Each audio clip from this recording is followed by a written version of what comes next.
live now, probably. Greetings, everybody. We're jamming some more Death and Taxes here, obviously. Got to prep for the St. Louis 10K that's coming up here in about 2 weeks. I'll have 6 more streams, I guess, including this one before then. Oh, God. I moved my lamp or my light source back behind the screen, so like hopefully it would get more even on my face. But now if I like try to reach to adjust it, I reach right in front of the camera. Whatever, I'll keep fiddling with it. But anyway, yeah, with today, tomorrow, and then Friday. Friday is going to be a sideboarding and matchup analysis stream. I've posted on Twitter and posted it in the various Discords, but this Friday, the 19th, is that the date? Yeah, the 19th, 5 p.m. Central Standard Time. I'll be doing a matchup analysis, sideboard guide sort of thing. I'll be making my sideboard map for a deck list that is probably very close to what I will play the following week. I'm making a sideboard map for it, talking about what your role is in the matchups and like key cards and what are like good and bad things that people may or may not be thinking about in those sort of things. I did one in like February, I think, after Anna Voldson posted his like third part of this Death and Taxes review or Death and Taxes guide. And it was actually a lot of fun, so maybe I'll make them like a more constant thing, because I know sideboards and matchup analyses have to be updated a lot more consistently. So like maybe I'll do it like once every other month or something.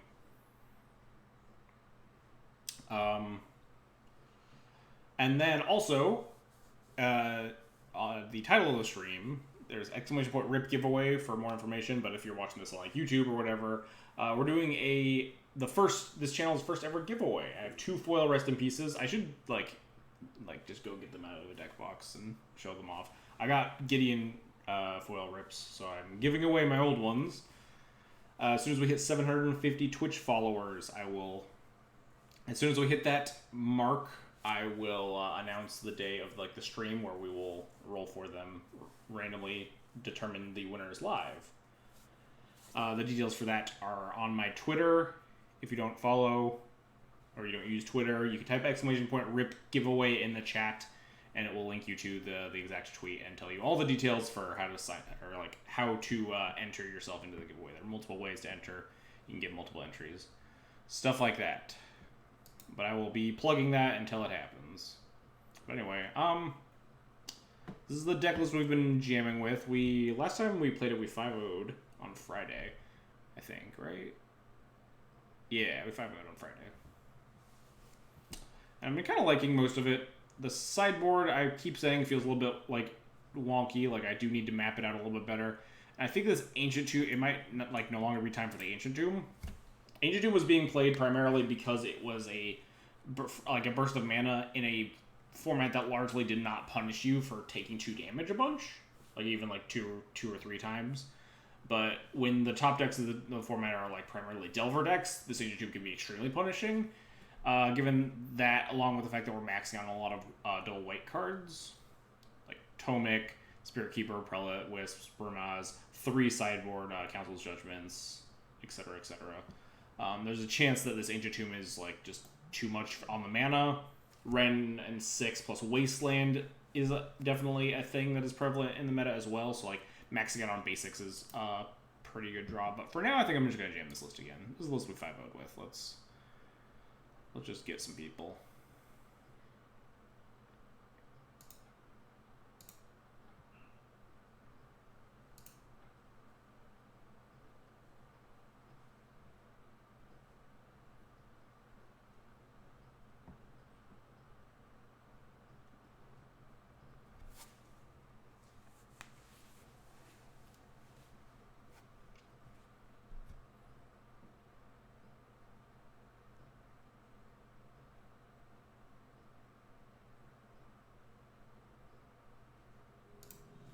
Alright, let's play some Magic. Don't know my opponent.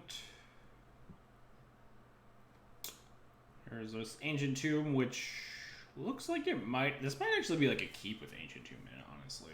On the draw, which look clunky. This hand's weak. I guess this hand's like pretty weak against Delver. Your first, if like we play Recruiter and get Wastelanded, and then we like Port, try to get to Brimaz. Put them all to 6 though.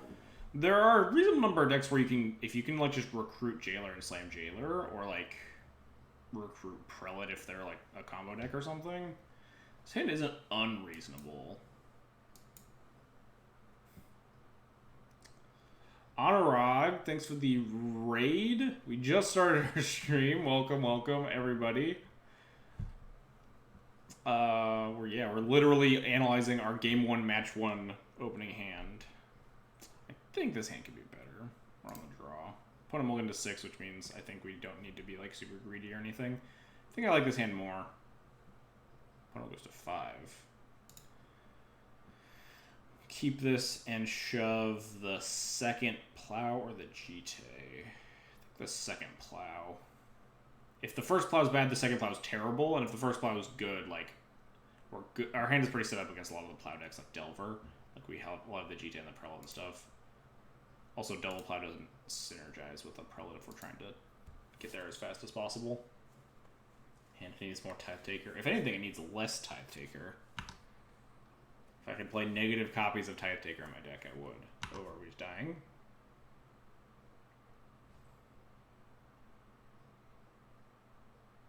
Dredge? Dredge doesn't play Lotus Petal main, right? Reanimator, yeah. Just blue-black Reanimator?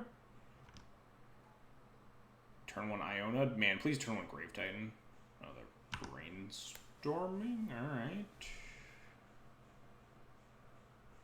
Interesting choices there. They have 2 cards in hand.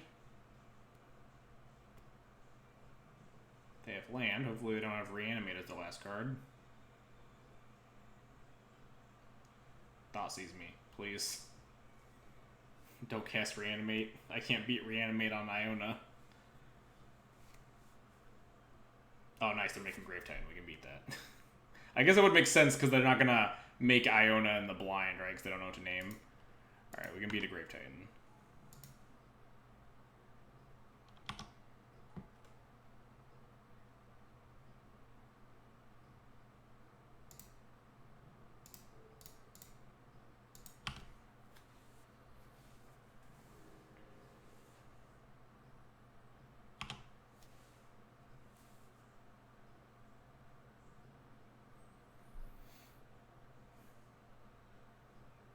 Am I supposed to wasteland this UC? I think we can still win that race, right? Especially because now we have Revoker into Prelate afterwards. I'm probably supposed to wasteland this. We can literally just trade off with zombies if I need to over the next 2 turns. And I don't really need to. I can probably just even set up GT. Ah, boo. I'll just play Revoker on Grizzlebrand, I guess. Probably not Lotus Petal, they've already burned 2.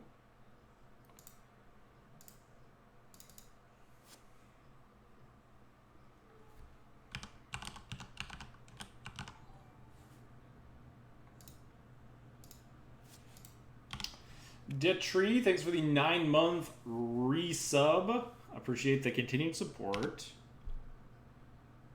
So yeah, I think I'm just going to trade with a zombie, and then I'm going to Prelate on 1. And then I'm going to not block, and then we can get like GT. We can play an equip GT the following turn. I might like end up wastelanding this underground, actually. Ashen Rider.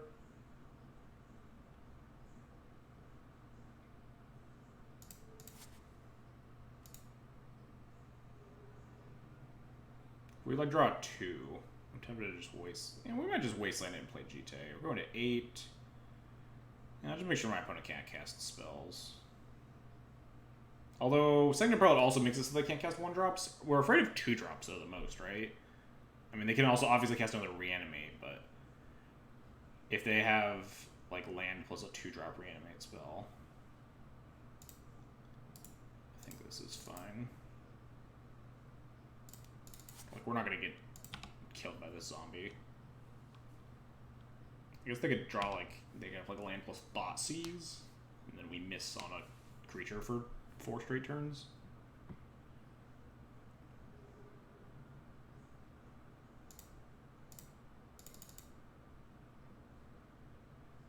Put the Prelate on 1, lock them out of, like, everything. Ooh, Force Pitch Daze, uh-oh. Well,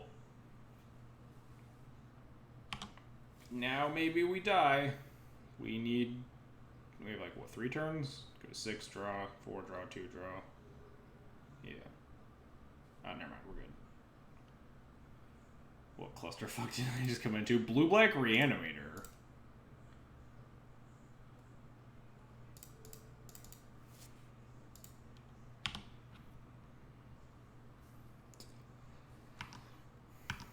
Definitely have not played against this deck in a long time. If they attack me, I just don't block, right? I go to 4, and then I just clear the zombie. Yeah. I will not attack until I draw another creature, I think. There's no point. This thing blocks very well. If I attack, they block. I get a 2G to counter. I use 1 to clear it, and then I just have a G and 1 counter and nothing else. Guess we don't have to show them the Wasteland. They haven't seen it yet. The opponent says in chat, I almost blind picked Iona on white. That would have been extremely rude. When do we get to see run in 6 taxes? Oh god. Makes your mana so good. You might as well just play 3 colors. Thalia, alright, I'll take it.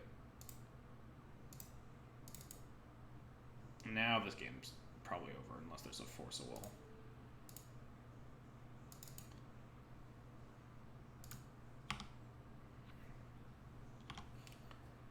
So now they're just totally locked out of a bunch of things.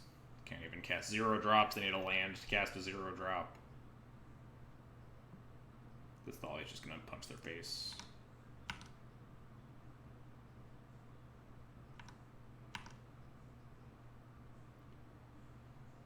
Stoneforge Mystic. We have 1, 2, 3, 4, 5, 6 lands, so we can't play and equip anything. Also, we have Thalia in play, also the GTA is already in play. So we're just gonna Stoneforge for the sword and cast it here.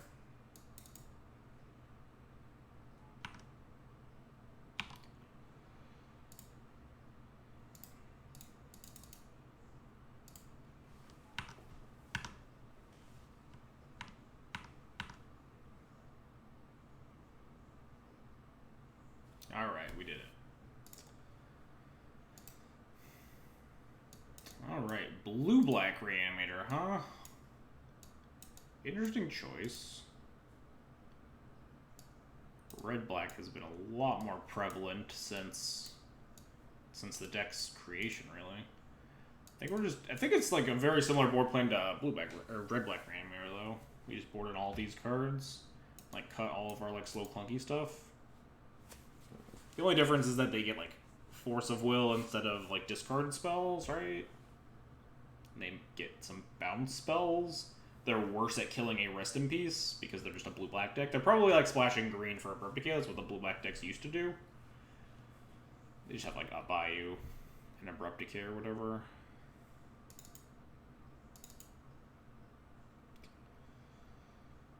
But yeah, let's see what it looks like if we just board for blue-black. We just call them Moms. Recruiter actually gets a lot worse because we don't have a Containment Priest in our deck, so we can't recruit for a Graveyard Hate card. I guess Tomic's terrible. But is Recruiter better than, like, a Mother of Runes? Mother of Runes bricks... Mother of Runes plus a blocker does brick a number of their, like, non-just Grizzlebrand draw a million cards kill you draws. It's not good at blocking, like, Grave Titan and shit either, obviously, but...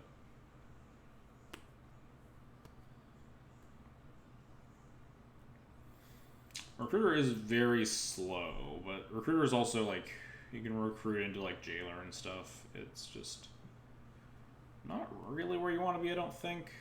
The Mom just... Depends on kind of what their removal looks like. I think Mom's worse. We're boarding in Chalice, and B, I think most of their removal is going to be like massacres, or like they don't really care about my creatures that much. And we'll just keep this Caracas and Surgical, and like just so this hand is massacre proof. We have a Surgical, we have a Thalia, we have Caracas. Hands very, very good. These are hands you want against Reanimator.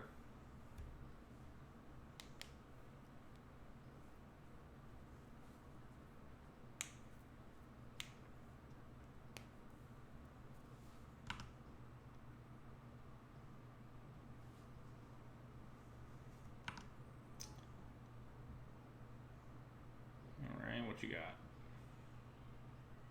Entomb, sure. If the last cards are Reanimate, Force, what the fuck?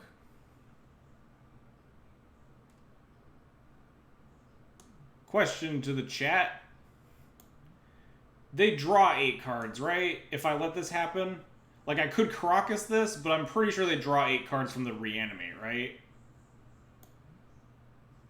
Whenever you lose life, draw that many cards, and it puts the thing on the battlefield, and then you lose life. Yeah, they draw 8. Alright, yeah, I have to Surgical this then. What's up, Doogs?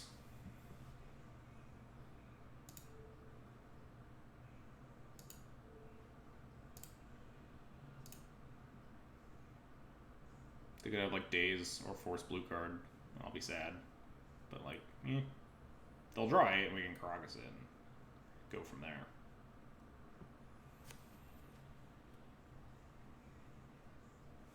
Don't really know why this is in their deck, but, I mean, I guess it's good in the situations where you cast Reanimate on your Grizzle Brain, you're like, I can only draw 7 cards here.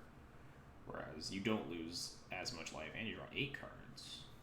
But, like, this doesn't seem particularly good. Okay. Let's, screenshot their deck. Just, they have a Karen at what?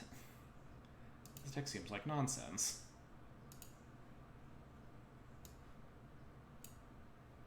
I don't even know what Crippling Fatigue does.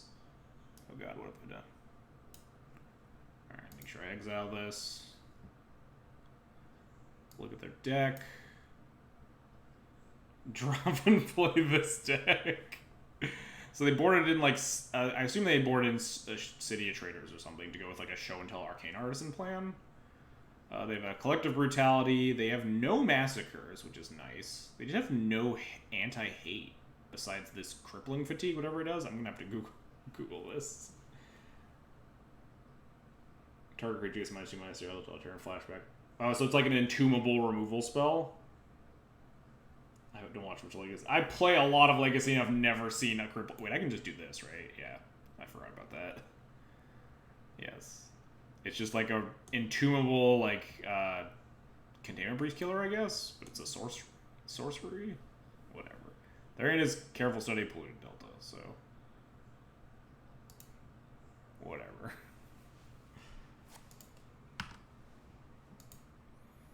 So I don't really want to wasteland this Underground Sea because they have just land Careful Study. I guess if I wasteland this, then... no, then they'll draw a card. They can still cast the Careful Study and stuff. I think I'd rather just develop this Vial because our hand is super clunky right now. I don't want to show them the Caracas in case they want to make Elish Norn or Iona or something.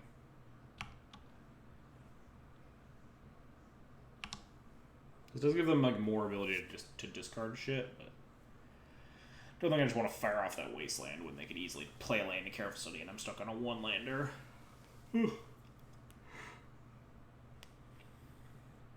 Discard Delta Keranos and then play Delta. So they have 1 card left in hand that's an unknown.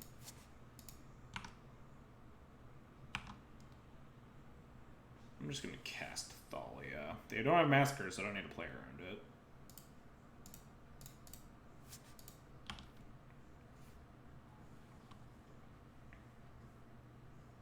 They could reanimate a Keranos. I think I could beat that, though. Like, they get a Bolt or an extra draw every turn.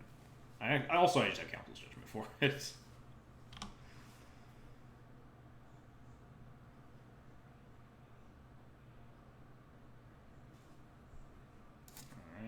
Vial up. Ooh, Prelate. What number do we put Prelate on here? They have Reanimate. Wait, hang on. Their deck doesn't actually have other reanimation spells. They only have Reanimate and Show and Tell? So maybe the City Traders were like a main deck thing. What the hell is this? Just wondering what number I should put the Sanctum Prelate on. One turns off... Oh, no, they have Exhumes. I'm blind. They have Exhumes. Okay. But they don't have, like, Animate Deads. They just, like, have Show and Tells. They might, like, cut the Animate Deads for this matchup, though. Never mind. I think they're just normal. Blue-black. As normal as that can be. Yeah, we just put this on 1 to turn off cantrips and shit. Puts them on Exhuming this Keranos or, like, Show and Telling me. And it doesn't turn off our Council's Judgment.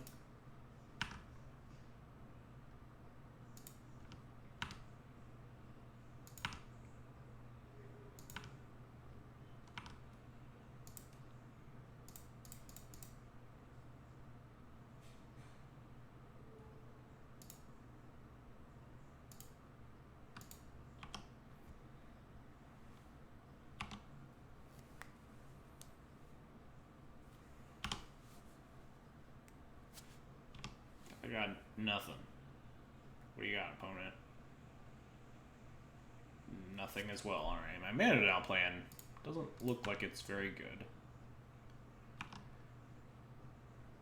I could just, like, make a second Sanctum Prelate. Put it on 3.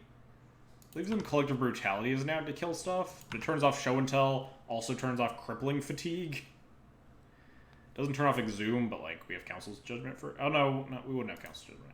But I don't think I care. Doesn't turn off Arcane Artisan either, and we'd have no way to deal with it besides this Flicker Wisp. But that's probably fine.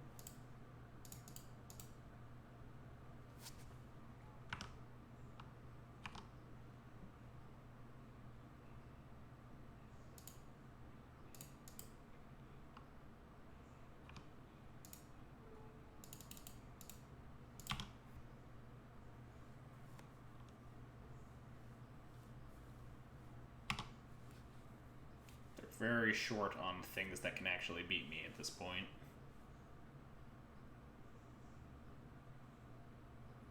Arcane Artisan doesn't do it because we have like this Flicker hand. Yeah, they're just super dead. Cool. What a wild game. I don't think Blue-Black Reanimator is on my list of decks that I've played against. There's Bug Reanimator, but that was a weird deck. That was like a fair bug deck that also just like had Entombs and Reanimates.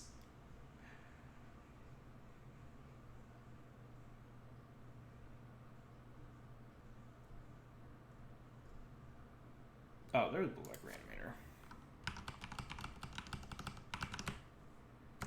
Probably played against it like once before.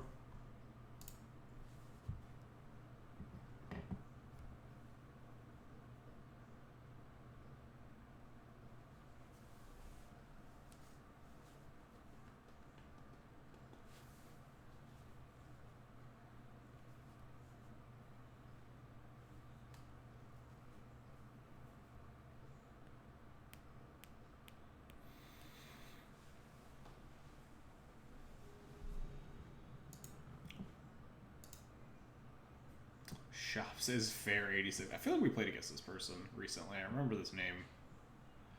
This hand is very bad. This hand is not much better than the previous hand, but I think keepable on a 6. I feel like Mom to Stoneforge. This tomb looks pretty embarrassing here. But we're also on the draw. We're going to shove a Flicker Wisp. Opponent kept 7.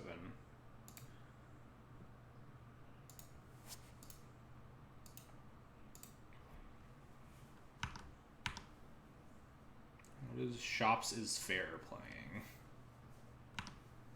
Oh, this does not look like a fair deck.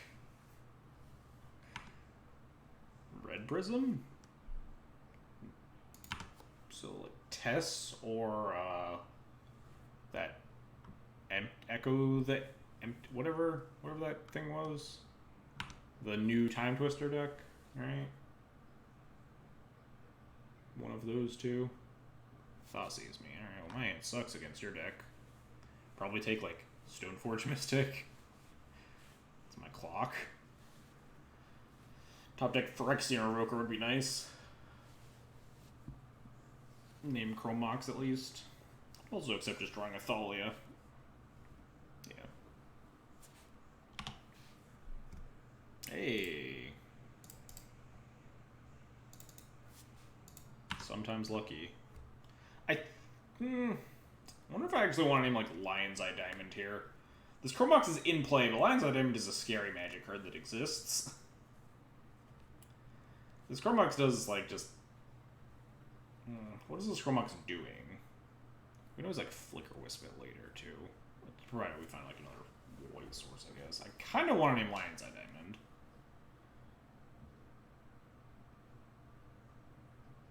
It's always hard between naming like the card that, the most powerful card, obviously, Lion's Eye Diamond, versus the card that they can actually already get benefits out of, which is the Chromox that's in play.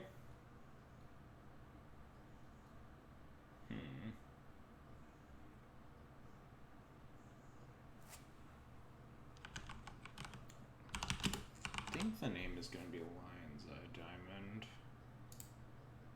Lion's Eye Diamond's a scary Magic card. Could like not be an LED deck technically, but like this has to be a Storm, right? Unless it's some nonsense with Chromox, in which case we just get got.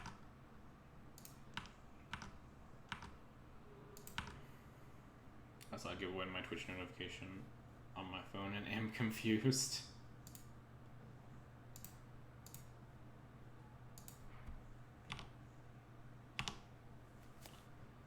So if we draw like a white source, we can like wisp this Chromox and well, that sucks.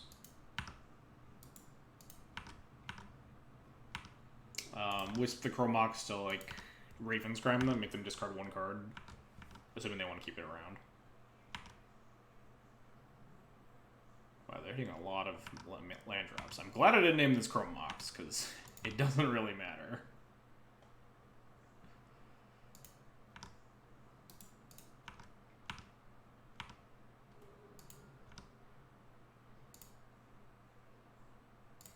I don't think leaving up this plow is important, because if we leave up the plow, we take 2 damage, and the only reason to leave up the plow would be like exact tendrils kill you, and then you plow your own creature in response to gain the life, which obviously would be negated by the tomb.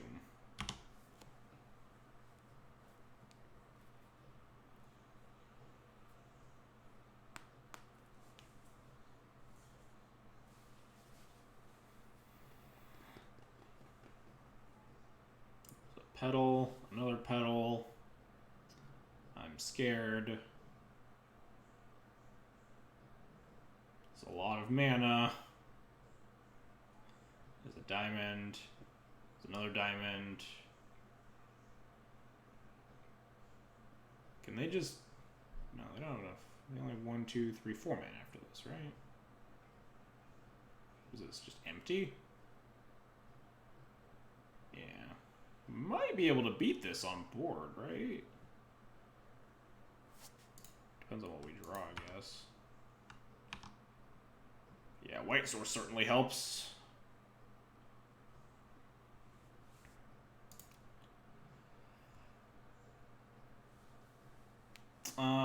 So what's the better play here? Brimaz only blocks one thing, right? Because the Goblin will just always trade with the 1/1. But then Brimaz attacking as well will also just make more blockers.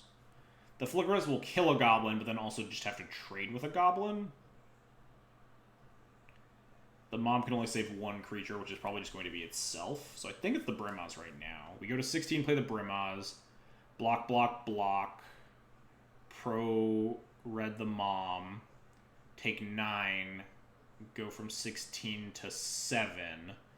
Attack with the Brimaz. Have 1, 2, 3 blockers. Flicker Wisp, a Goblin, down to 5, giving them... God, this is where you have to like write it down. Give them 8 Goblins left with 4 blockers, and we're at 5. I think that works out for us. We can also just like not play the Flicker Wisp, we can like cast a Plow or something. Also, they're at 7, so we might actually just be able to kill them, depending on how they attack.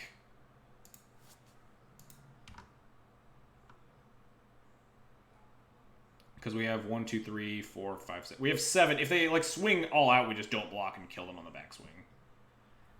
Can we throw our chances for action? You're free to do whatever you want if you win.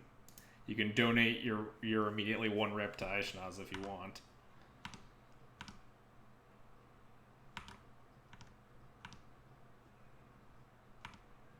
So yeah, they can't just attack with everything. Okay, or they're attacking with everything, they're just gonna die. Because we just have 1, 2, 3, 4, 5, 6, 7 off the Brumaz token, they're just dead. So we just block 2 for free here.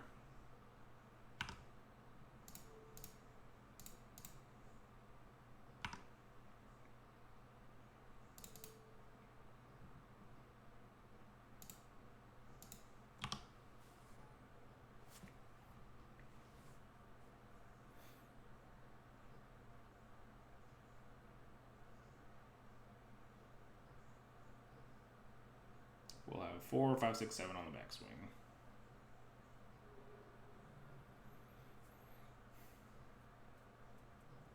Yeah, they have no cards in hand. They are dead.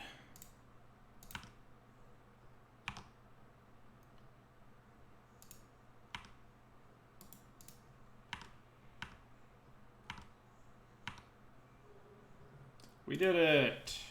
Alright, so it was just normal tests.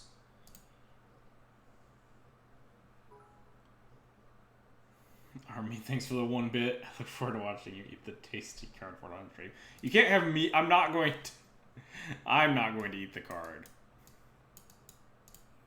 Aishnaz said she would. I refuse. I'm not a madman.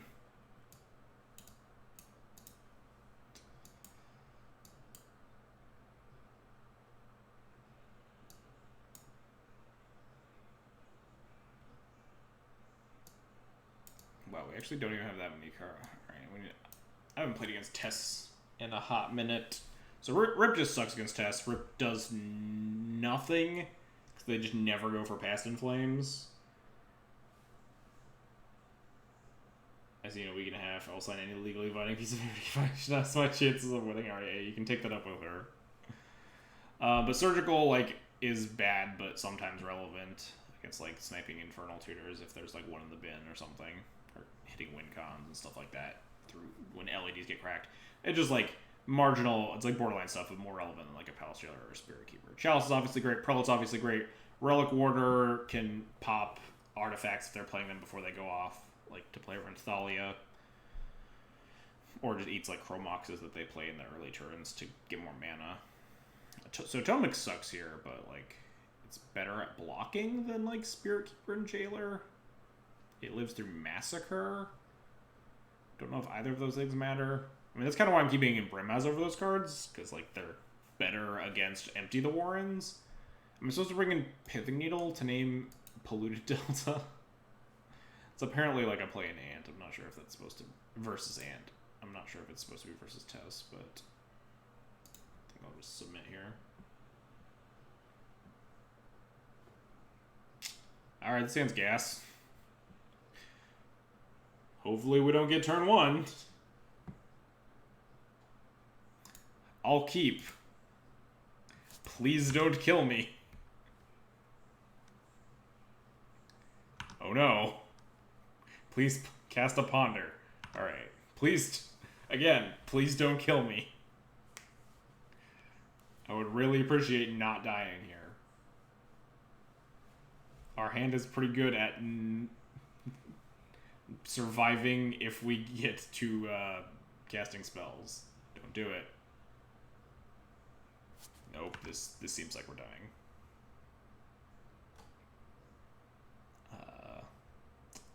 This, in fact, looks like we're dying. So we're getting emptied.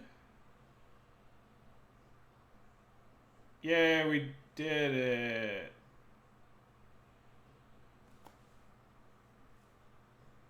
Did they, like, think they had 6 mana and they were gonna, like, Burning Wish for empty? Okay. Moving on.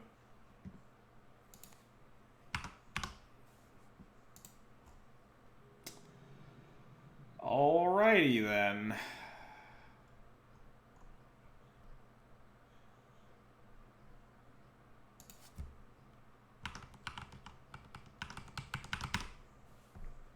Both teams fought hard.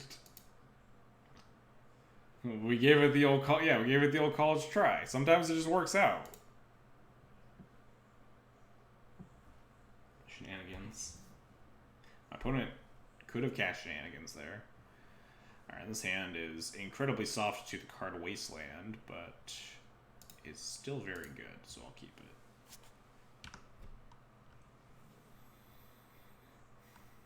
Oh boy. This is going to be maybe the 4-color Delver deck? I think this is the first time I've played against it. Probably not Grixis. That deck's really fallen out of favor recently.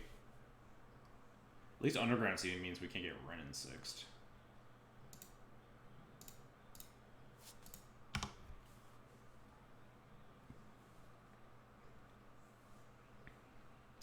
Please don't Wasteland me, opponent. Krogus is like a pretty vulnerable play, though. If they have Wasteland, I think they'd go for it. When you, like, play Krokus into your thing, it's usually because you don't have basic planes. Oh, thank God. We get to cast another spell. Bolt. Yep. That's fine-ish. Well, shit. One of these Stoneforge is a Squire now, but I imagine if we're getting to the stage in the game where Stoneforge is a Squire, then we're probably far enough ahead. They have 4 cards in hand. Considering just spewing Stoneforge Mystics, just jamming them repeatedly and just grabbing like Batterskull and shit to force my opponent to answer them. If we have thought like my opponent has like Renin 6, I'm very bummed. Like, Thalia isn't doing a whole lot on this board state. Just keep grab Batterskull, force my opponent to answer this one too. Delver didn't flip for 2 turns. Nice.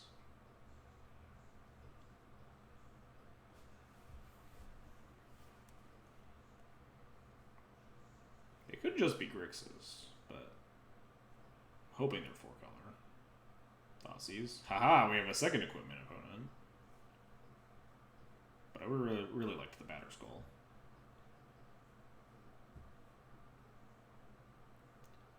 We draw like Ancient 2 would be pretty sick. Or just like any land would be good. I'd be happy with a basic Plains. I guess not any land would be good. We want a white source. Drawing a non-white source means that we could probably fire off this Wasteland, though. Depending on what happens. Yeah, taking the Batterskull makes sense. Badlands. Okay, this has to be the 4-color deck, right? Because that's Badlands, but they're just like actively not fetching the Trop. Ooh, a Plow. I like that. Against the big fish. They have 2 cards in hand. Do we want to be mana efficient, or do we want to just put in the GTA this turn? Kind of like putting in the GTA this turn, because it means that if we draw if we draw like a 3rd land, we can Plow and equip an attack and clear the Delver, assuming nothing goes wrong. So I think we're just going to pass. Oh, the downside is if we get Wastelanded, we're just fucked, but I think that's the case regardless.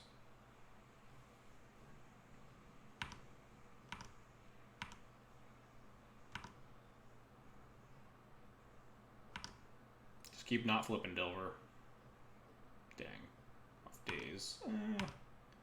So that means they can prevent from equipping if we draw a land. Or if they have double days, now we can't actually Plow.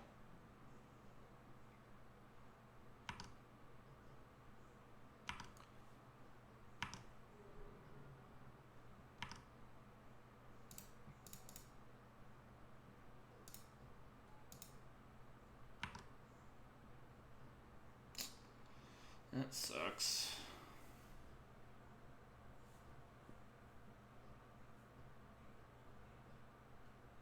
I guess I'll just pass. Plow and upkeep, maybe? Really don't want to get, like, spell pierced. So that would just really blow. Maybe I'll just, like, plow an end step or something. Or, like, if they attack, then my hand will probably be forced. But they left the angler back because they didn't have a way to prevent the GT from landing, so I think they'll just hit me with the Aberration again.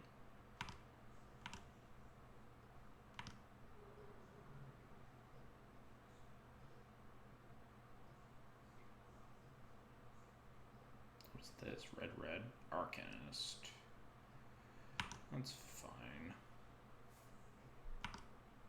Hopefully they don't have Spell Pierce here. That would really suck. Ah, fuck. Yeah, they have Spell Pierce. That really sucks.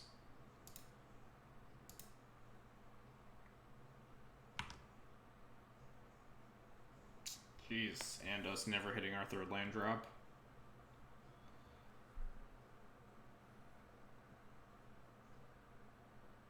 What am I gonna do here? Thalia plus GT doesn't even beat the Angler. We get to attack into the Angler. All that does is let them smash with the Angler, though. If we keep waiting, we keep forcing my opponent to not be able to attack unless they find a Bolt, in which case they wreck me. So then they can just, like, Bolt, attack with our Cast Bolt, my other thing. But I don't think we're beating that. So we could just develop more things, like play out Thalia, and try to finagle our way into some way to beat this Gurmag.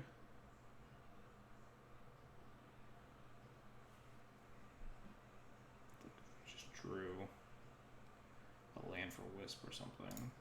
Oh, they have a Dazed Hand, hang on. I think Mom's probably a better play then.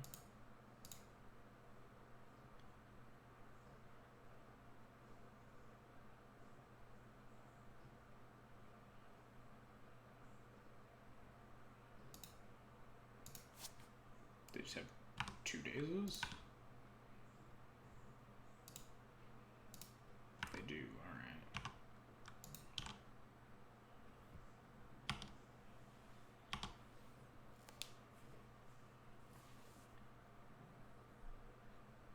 So they just have 2 lands in hand?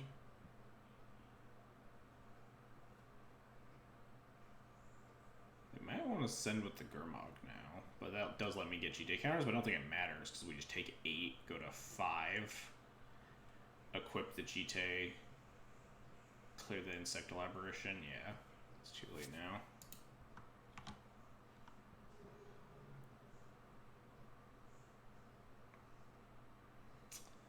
It's definitely too late now. I guess we could Wisp, hope they keep missing on having anything. Just get this Wisp down.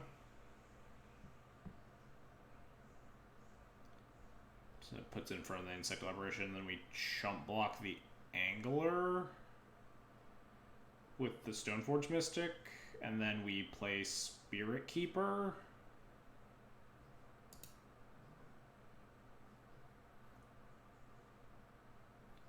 I'm not wisping anything relevant. I guess we wisp the Stoneforge, even though we just have 2 in hand already.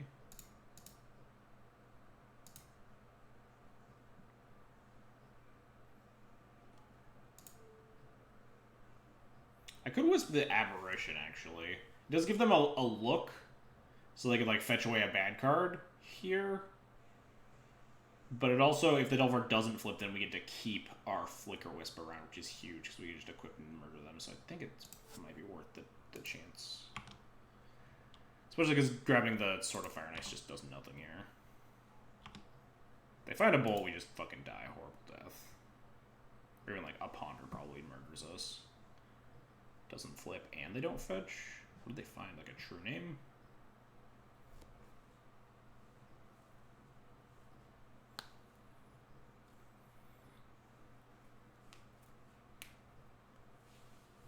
The best draw here would probably just be like more lands, so we could like play more chump blockers and try to get this GT online.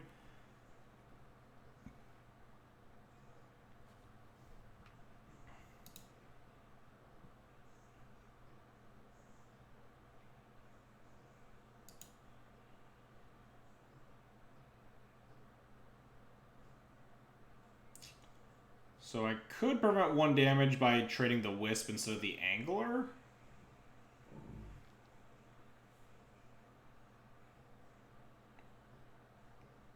We're at 5. We have 4. If we block like this, we go to 4, equip. attack, clear, stop, then we're dead.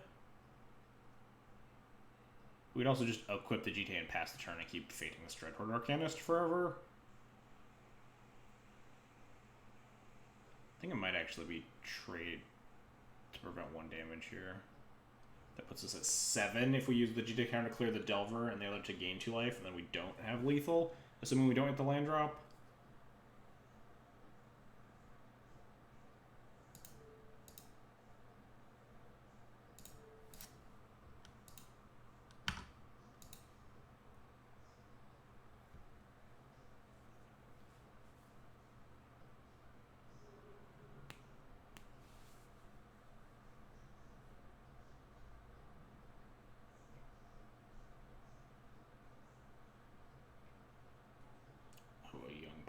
Alright, that's probably... Alright, we drew a land, so that's something. So now we can equip attack and then deploy like a Thalia, which makes us not just dead.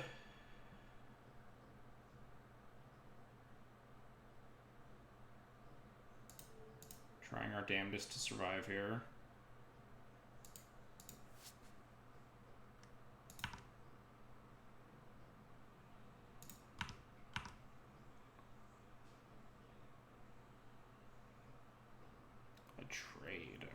That seems really good for me.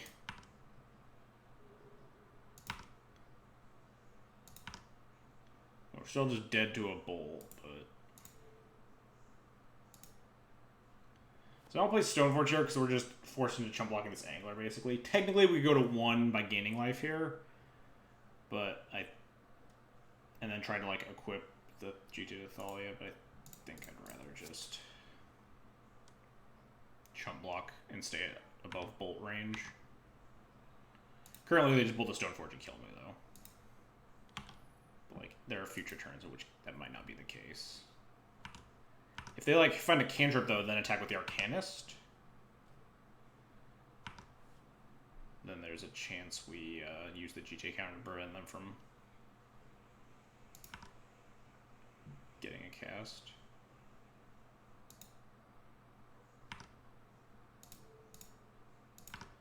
Jump block here, go to 4.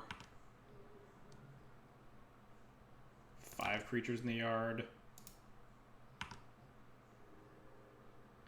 We drew another land, so we can, like, Spirit Keeper plus Thalia or something. Card doesn't have a land, unknown.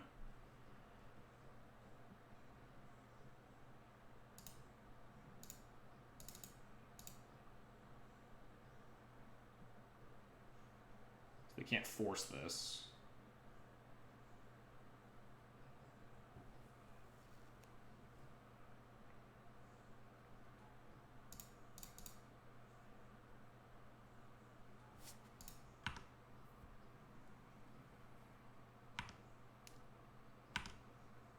Might be stabilizing here.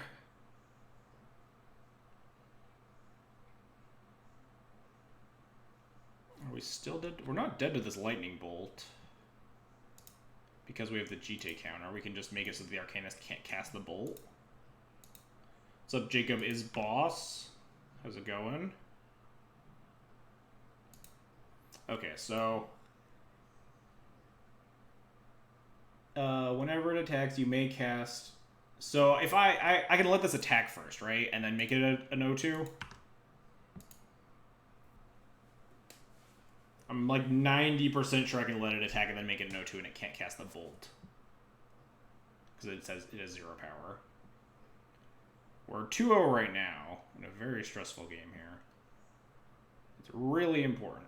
You for sure can, when the ability resolves, be able to cast a 0 CMC. Yeah.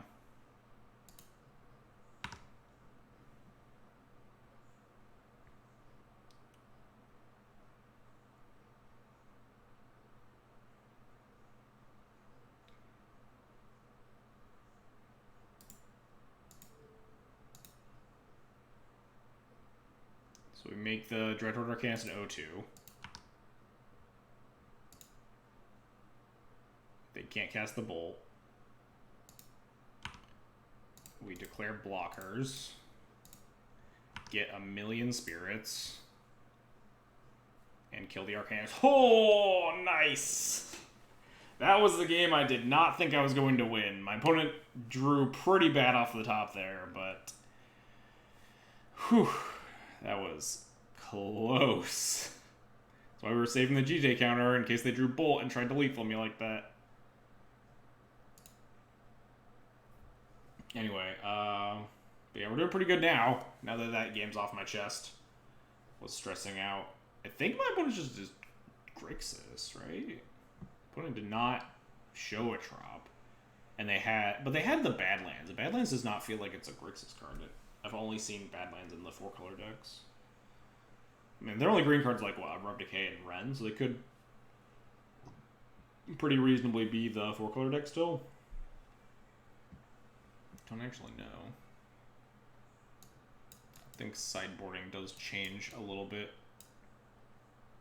Aside for the Ren deck, yeah, probably is going to be the case. I also think recipes might be good enough against like both Arcanist. Oh no, they had a Young Pyro. They showed Young Pyro. I think they're just Grixis. The unless they're like Grixis / Ren rather than like Rug / Black, like the 4-color decks. So the 4-color decks are like / Thoughtseize. This maybe is like, it could be like Grixis / exactly Ren, but I think it is just Grixis because they're not on like the Tarmogoyfs if they're on Young Pyros likely. I think Rip might still be worth it because it turns off Arcanist and Gurmogs. These cards are for sure in. Let's figure out what the for sure outs are.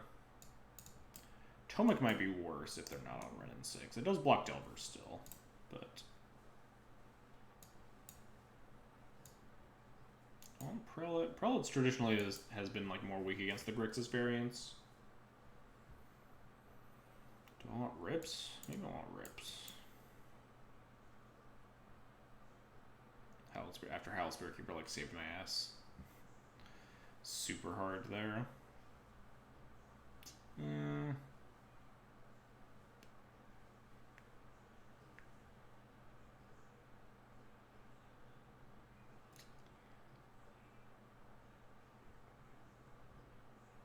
Shows up Arcanist. Yeah, but like they have more answers to Prelate post board, and like the Grixis decks generally just have like more like relevant twos than like the blue-red decks and stuff. Prelate's okay, like we still have one. I don't know what the last cut is. Is it probably this Tomek? This Tomek seems kind of poor. Exclusively blocks Delver. Let's try it like that. I don't think this is right.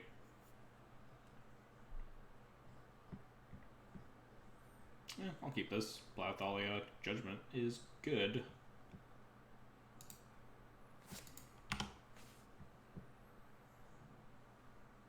Like, I'd probably leave in a Saravenger for this matchup, and Tomek's, like, bad Saravenger, which is still decent.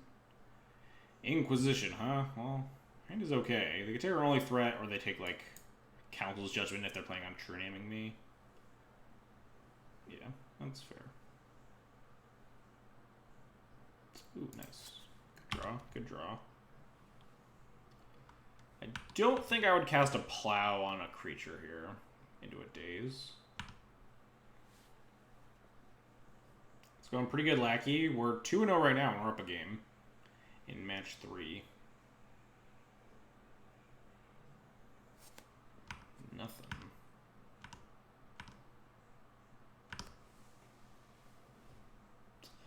don't think I really want to play this Stoneforge Mystic, honestly. I think I'll port them and pass. They top-bottomed with Preordain. I don't want to like run into this Daze if I don't have to.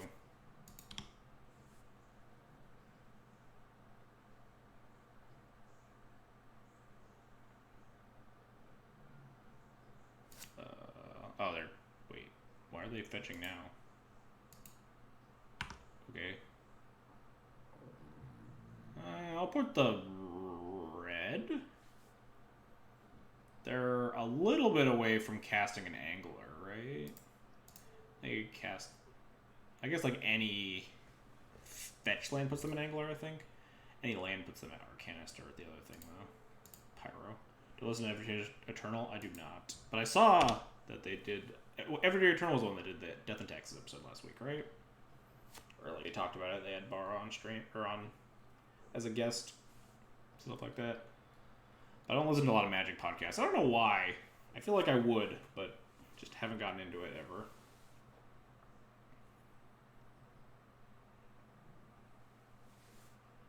wasteland me? Alright. Wonder if I cast this Stoneforge now. Probably not.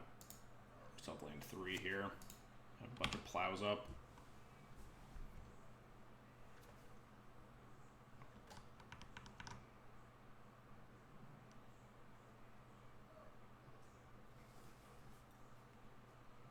What's this? This looks like the big fish.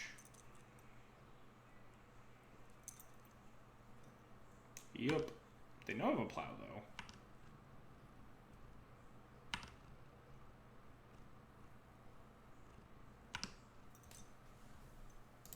I'll plow it. Okay. Alright.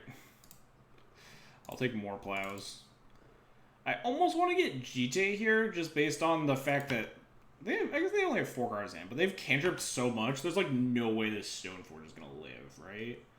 But I think, given how threat-light our hand is, and the fact that we already have sort of Fire and Ice, I think there's more likelihood that we just will end up eventually hitting enough land drops to cast this Batterskull, even if this Stoneforge just beefs it.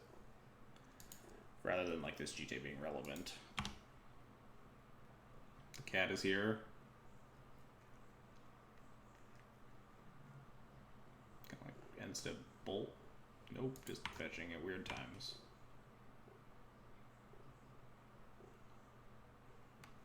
It is officially a cat stream. Young PZ, sure. Liliana's Triumph, sure. Yeah. I'm not gonna plow this, I don't want to just run into a daze.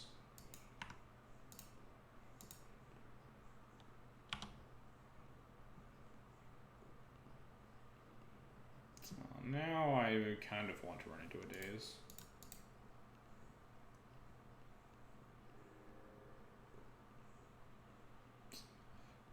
How bad does this go if we get dazed? Not terribly. Our hand is pretty expensive, and if we don't get dazed, it's great. I'll cast it. Playing our daze is a tricky thing, and I'm like, I rarely get it right. But like, we have a lot of dazable cards in our hand, was my reasoning for casting the Stoneforge into the daze, but not the plow, because I didn't want them to extract value off of the Young Pyromancer, and for them to counter my removal spell. I think the Stoneforge is more expendable, although it was good to like get this Batterskull going. See, now we can cast like this Council's Judgment, and this very easily dazeable 3-drop, and hopefully they don't have a second daze, because then we'll be fucked, but our hand is kind of forced, because Bitter Blossom is scary. They know I have the Bitter Blossom. Oh, okay. Maybe it's like bait for a True Name or something.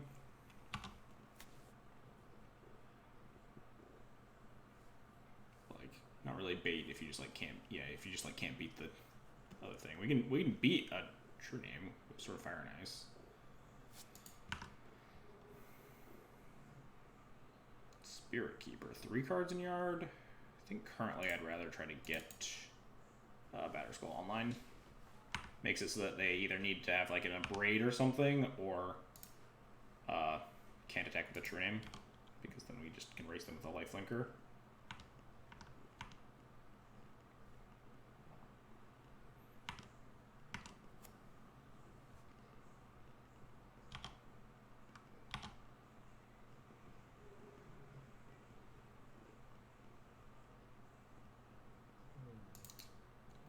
You could cast the GTA. I kind of just want to cast the GTA for mana efficiency. If they daze it, though, 4 cards. They have 2 cards in hand, 4 lands. If they daze the GTA, we just like pay and not put in the Batterskull.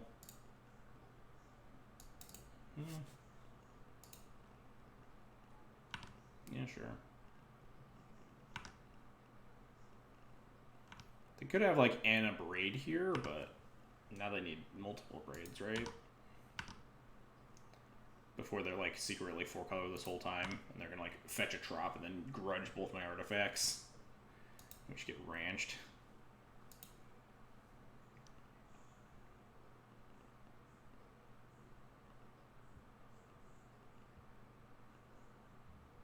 Can't even see the cat. She's too low on my shoulder for cat stream.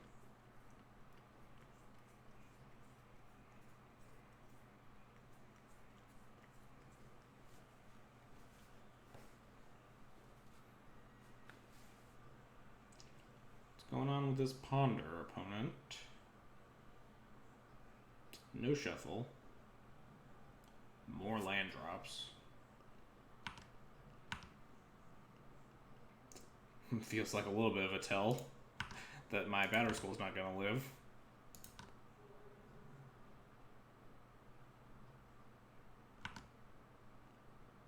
Well, no time like the present.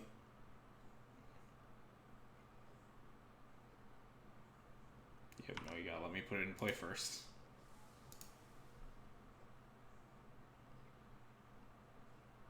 Yeah, a braid. What was this? K command? Ping, ping? Oof. That stings.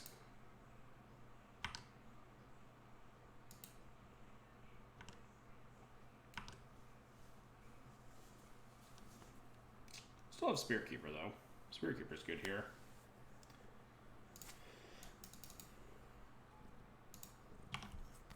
Spirit Keeper basically means that we can attack freely with the GTA equip.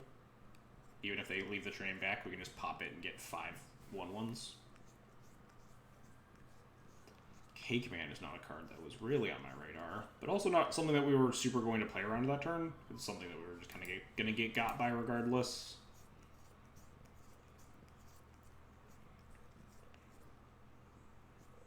Ponder, no shuffle. Thought sees me. Oh, there's the sword, probably, which is a bummer. Sword's obviously great against True Name.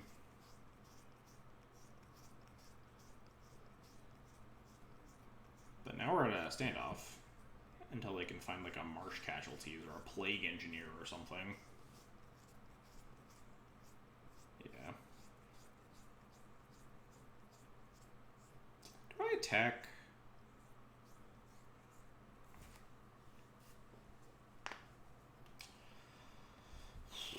Attacking's free. Equip attack would force the block if I want to pop my Spirit Keeper. If I do that, I don't think I play the Thalia because we're just so fucking dead to Marsh Casualties.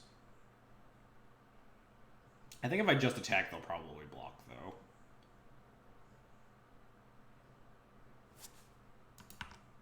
Yeah, I think I just want to attack.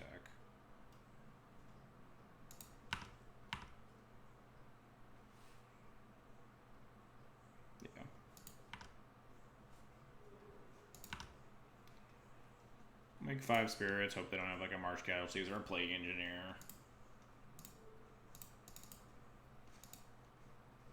I think we do kind of need to take the initiative here. Because they need to have it like now or they lose. They could also find an answer for GTA, which would be a bummer. But again, no playing around that. We just need to get them dead because they have a True Name in play and we don't have an answer, so it's off to the races. I'm scared for what would warrant a fetch here. Liliana Last Hope. That doesn't really do it. We can literally clear it on board.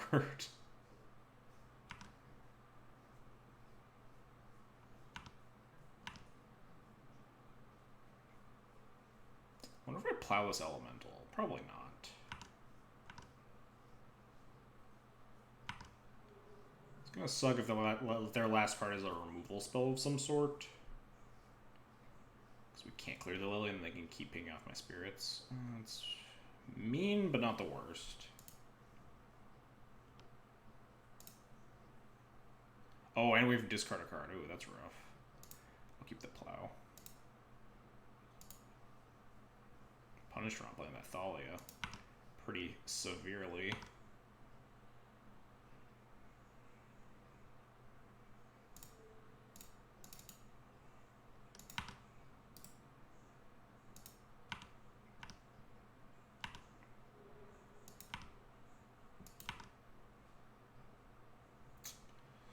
Can't really wasteland them very reliably at all, so we just won't.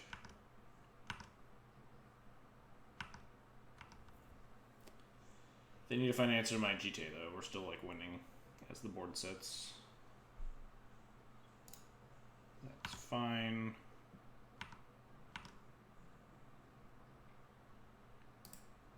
Gonna kill the Elemental. Elemental.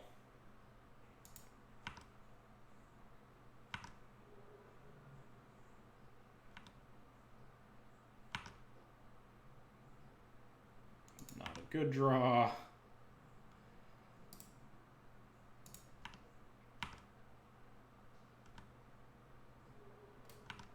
All right, we're currently in an okay position.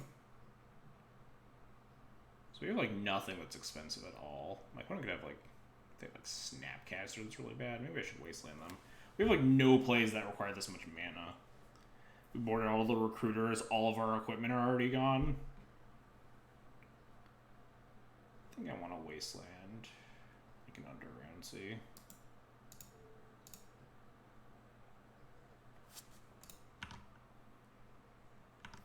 Currently, the GTA is racing the true name, though.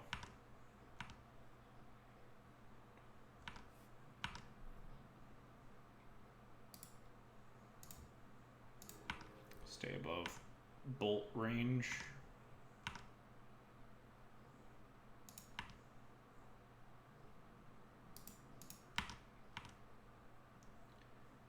Having 2 counters on the GTA is pretty important because it means that my spirit is immune to a lightning bolt.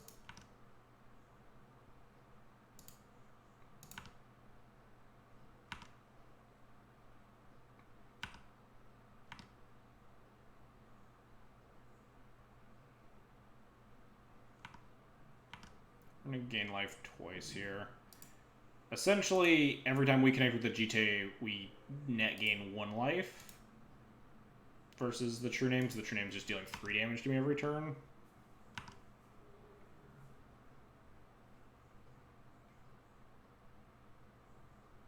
Dreadhorde Arcanist. Alright, well, we have a plow.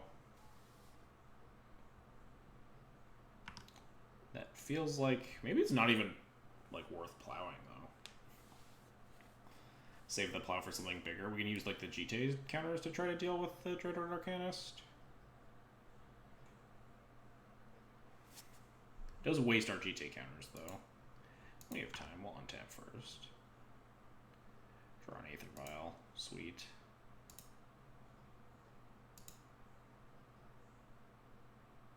We could just use our last 2 GTA counters to clear the Arcanist. We could also just attack with 1 spirit, move the GTA to the other spirit, and just prevent the Arcanist from attacking. I think I kind of want to do that. Wasting GTA counter plus 1 damage per turn means you have trouble winning the race now. I mean, we're still winning the race, right?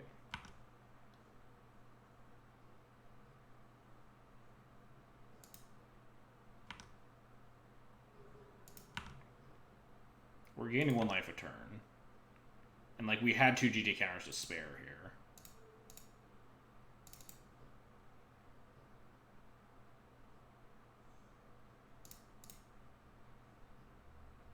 Trying for really worth for the opponent to decide. And usually Delver just boards in like a shit ton of removal spells and stuff. And like Edict can be helpful sometimes. Against some of like Mother of Runes and stuff, some of the stickier things to deal with. It's like not great. It's a little bit clunky at times, being 2 mana and being a sacrifice effect, but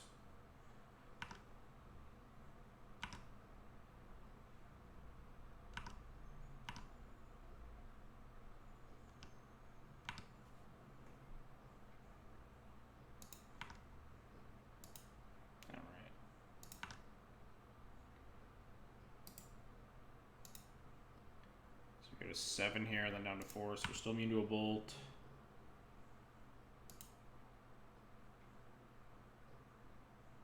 Another Arcanist.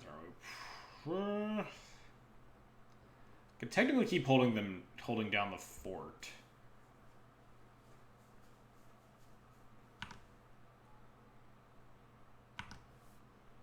It's getting dicey. We definitely want to find like a creature to play. That's not a creature to play. It does prevent double black spells, at least.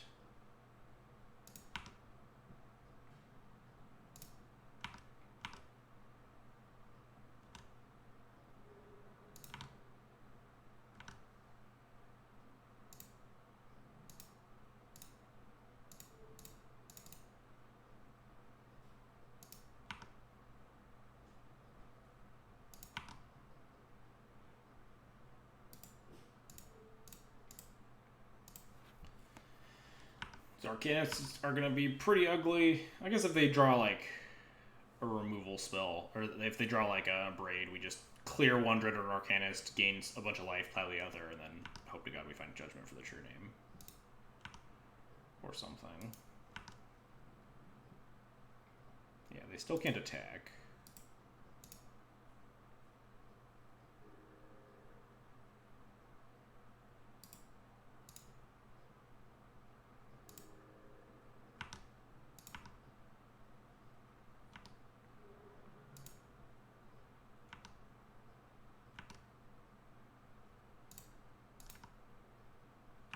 Creature. Not a creature.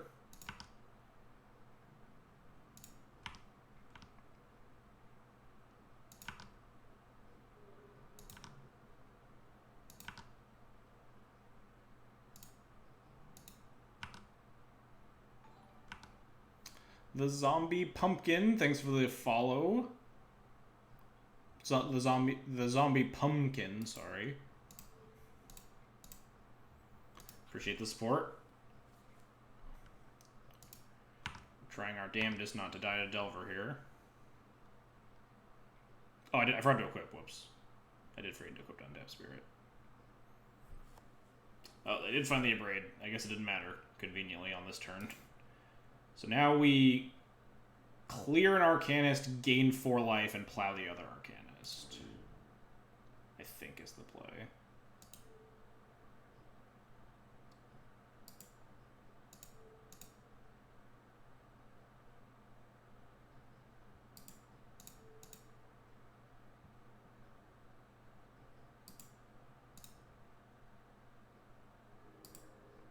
I guess hang on. Let's cast this plow first, because it might be worth more than gaining 2 life if they have a counter for this plow or something. Yeah.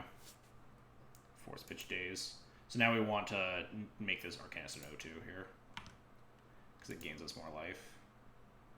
Actually, does it? They don't have a bolt. They would get to cast a cantrip though. Is casting a cantrip worth? Yes, because they couldn't attack me. I would be at 7. They can't attack this turn. Yeah, I think it is worth.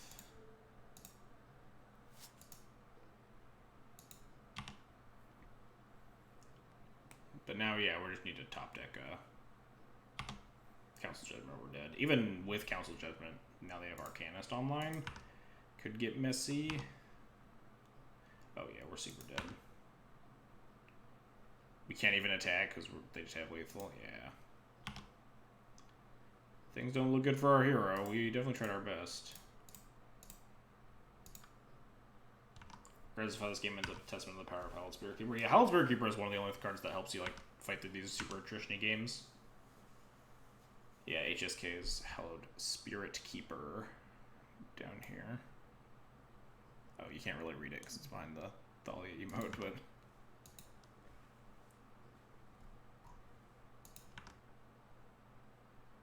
You find a Bolt opponent?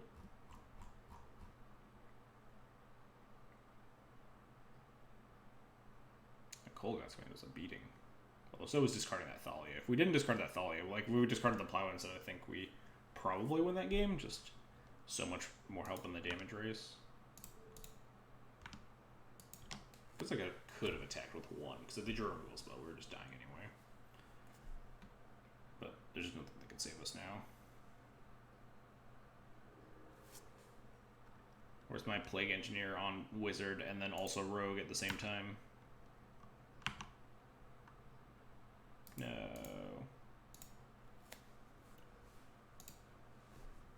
We gotta play fast for game 3. That game 2 took forever.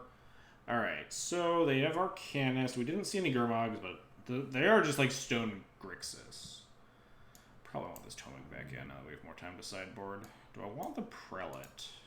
I don't really think so, especially like Kolaghan's Command, Liliana Last Hope. A bunch of Edicts. Like, Prelate's definitely weaker against Grixis. It generally always has been in the past. It's like, I don't even know if I want these Rips. Rip is really good against Arcanist, though, and turns off Gurmag. It's probably good enough. What are we cutting? We get to be on the play now. Is it like, do I cut the other prelate? Prelate's really good sometimes, but it might just be cut both prelates in this matchup. They have like a pretty diverse set of like, they have Edict, they have Edict plus a Braid, they have like Lily plus K Command, they have a bunch of cantrip stuff. Palace Jailer good, we absolutely hate Engineer. I mean, I don't think Palace Jailer is very good against the Delver strategies in general, and it's also very bad against the card True Nemesis. So I don't think just having a 4-drop removal spell because Plague Engineer is a scary card is like a very good way to go about it at all. We have like 4 Plows, a Path, and 3 Council's Judgments. Cut Burma. No, Burma is great against Delver. It's like the only thing that's unboltable. Attacks through a True Name semi-profitably. Like, Delver's the reason you play Burmaz in this deck. I think it's the Prelate. Prelate's good, really good against Arcanist, though. But hand is a touch awkward, but I think just good enough to keep. I'm probably just going to Wasteland on turn 2 here, if my Vial doesn't get Force of Willed. Because we don't want to just jam Stoneforge into a Daze. Yes. Bottom on this Preordain. Come on. Yes. Snapping off this. I was going to snap off this Wasteland regardless, but... very good draw. Things are looking up.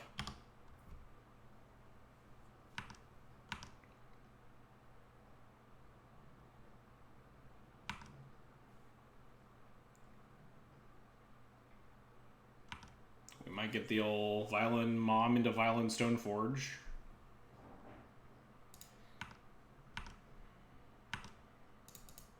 Looks like it. The only thing that makes this better is if we drew like Thalia right here. I'll take it. Because this could get a little ugly if my opponent has a Wasteland.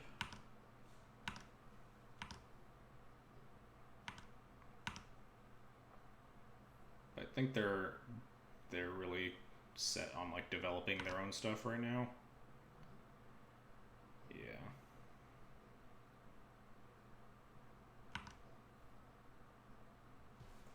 They can't Gurmag me yet. Delver, huh? I think I gotta plow one of these.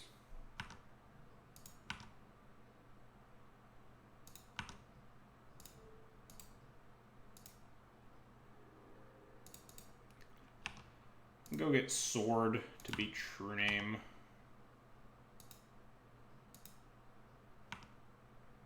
We'll obviously just put in Batterskull if it's deemed necessary. There's a chance that we want to just put in the Sword anyway and just go to town on my opponent's face. Depends on what they do, of course.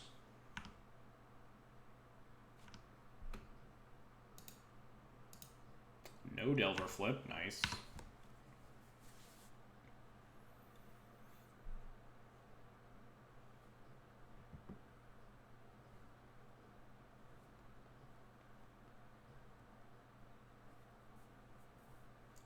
Looks really good here. You're gonna have like Caracas to protect it from like some nonsense.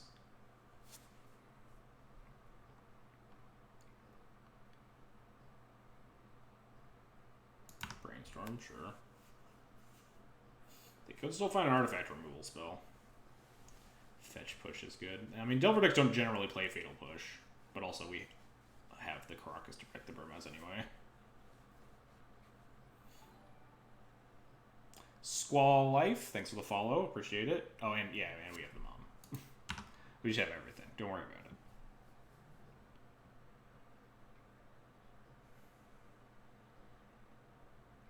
They just like make a Gurmag, we can just make a 5/6 Brimaz, yeah. Yep.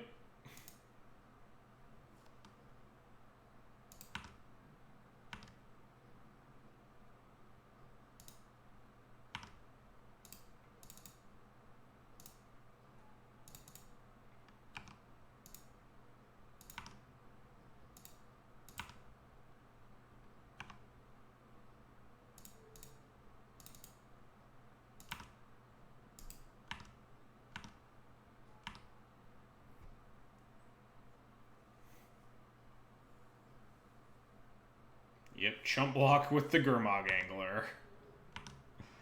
Nice. They're gonna, like, aggressively flip these Delvers and try to, like, burn me out? Oh, the Delvers don't even flip. Alright. Rip opponent.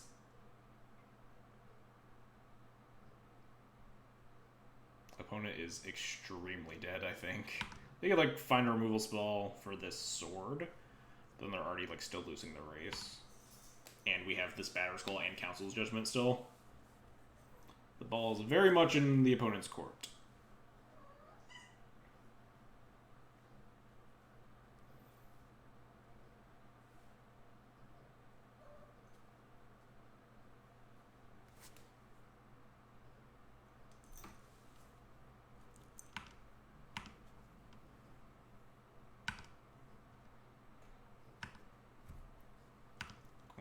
Time for your shenanigans, cat. I only have 4.5 minutes to kill my opponent here, which should be more than enough time.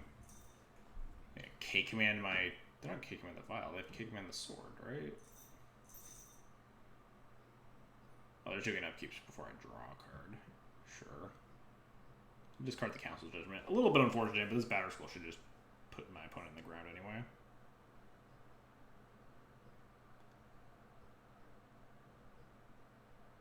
Had a pretty good start. Yeah, I mean, they fumbled for a little bit to get on. They spent their first couple of turns cantripping, which is really usually the death knell for death and taxes. Just like giving your opponent, like, not putting the pressure on immediately. They didn't play a Delver until like turn 3, right? And they did cantrip double Delver or something. Oh, interesting. Buy back the Gurmag Angler. I guess. Sure. I can't do anything about this.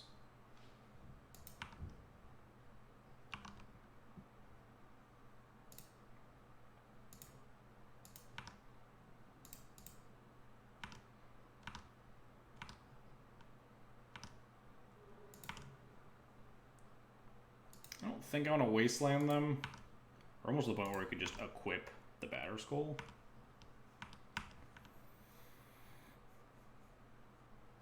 Flip off Ponder, flip off Ponder.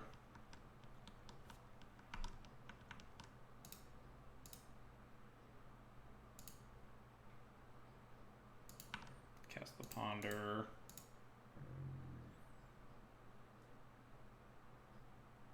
If they don't have a counter for this Council Judgment, they're just extremely dead. They need, like, exactly 4 blue card. Even then, I think we can still win.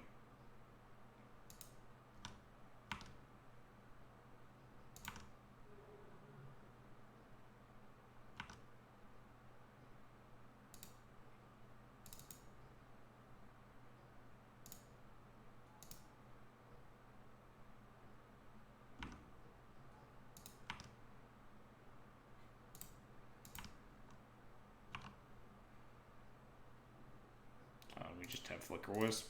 Sure.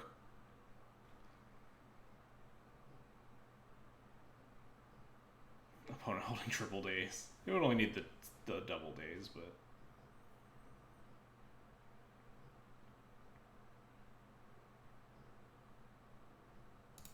Goodbye, Gurmag.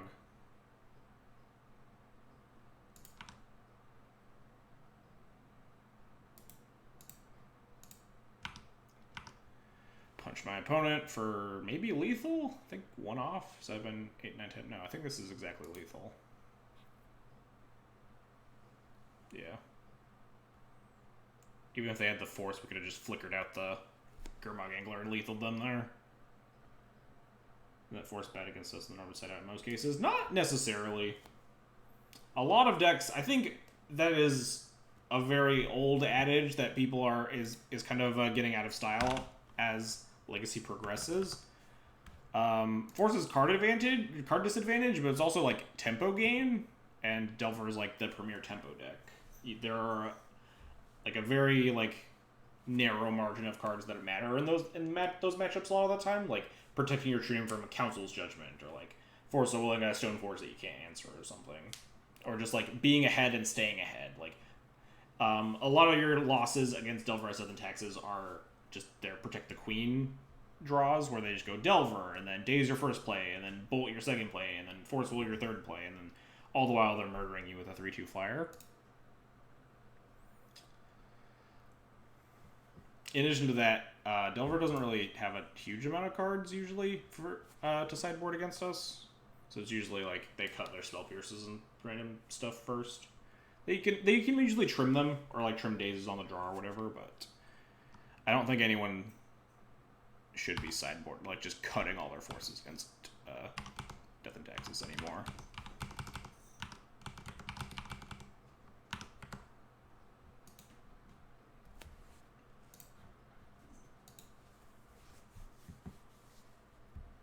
Can't really think of a deck that plays Force and wants 0 forces. Hang on, the cat's doing something. Get down from there. Get. Punk.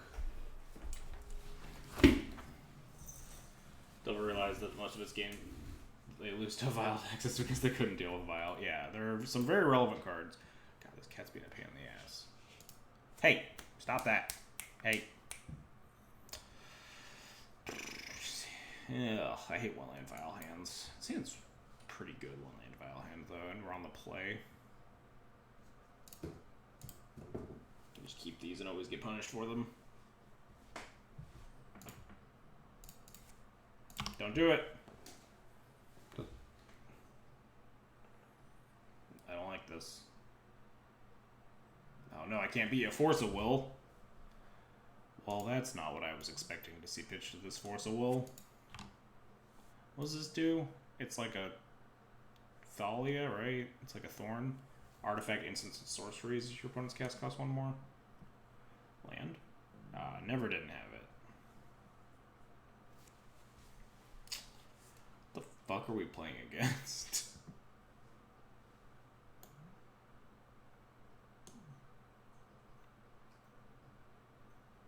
I mean, I Stoneforge for like Fire and Ice? I don't think I just want to play the Mom here. Our hand is pretty tight on mana. I'd rather draw a 3rd land and like double spell. I'm just gonna grab Sword of Fire and Ice. That's probably good against my opponent's Dovin Hand of Control deck.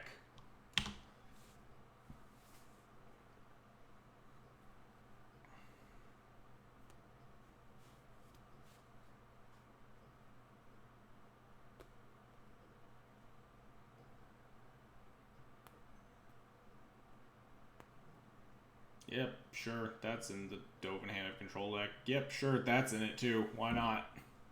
I mean, Ancient Tomb synergizes with spells that have 2 colorless in the casting cost. Like Trinket Mage and Dovin. This isn't like Mono Blue Painter, right? Mono Blue Painter wouldn't... Would they play this card? Probably not, right? It's like anti-combo maybe? Like anti-storm?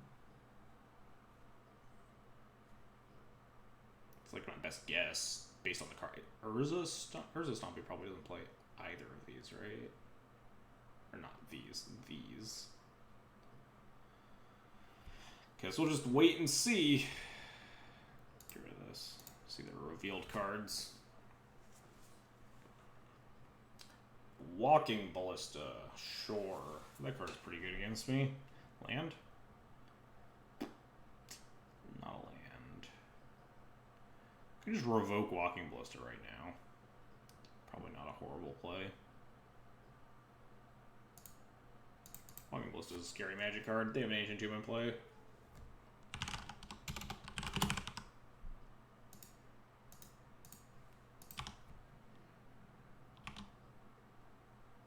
Days Undoing with Chrome Mox played Dovin. I don't think they played Trinket Mage or Walking Ballista, though.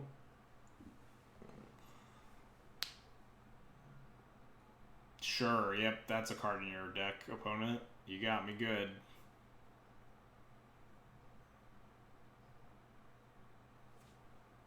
The old Force of Will Thought Not Seer deck. Probably just a plow, right? But we can get this like Sword Online, which at least fights the Thought Knot. If we draw land, we can also Wisp the Stoneforge, go get Batterskull. I'm now regretting not getting Batter Skull, but obviously was not playing with perfect information. Hindsight 2020 and all that.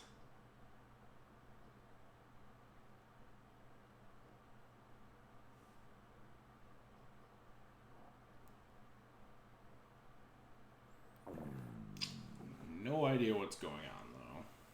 I think our plan is to assume Plow gets taken and just... Oh, they take the sword. Mono blue binder. Yeah, blue colorless binder cards. Plow this Thought Knot for a land drop. Probably gonna plow this Thought Knot for a land drop. I mean, we can't really do anything else this turn. Force a will this. Nope. I'll take it. Not a land drop. Alright. I mean, opponent has 4 cards and a Walking Ballista. It could be worse. I really want to find a white source to wisp this Stoneforge, but at this point would accept... Oh god. Why wouldn't you play Wasteland? You're trying to cast Thought Knot Seer in your deck. Second Thought Knot? Oh, yeah, sure. Why wouldn't you play Jace the Mind Sculptor in your Thought Knot Seer deck? Just Fate Seal me out of lands. Great. Kept a card on top. Time to draw non-land.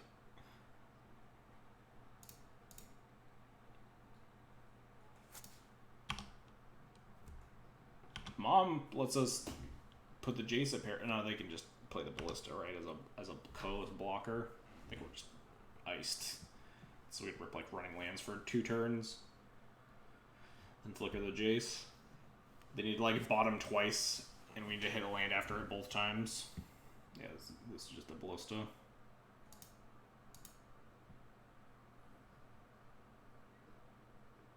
Oh yeah, they can also do that.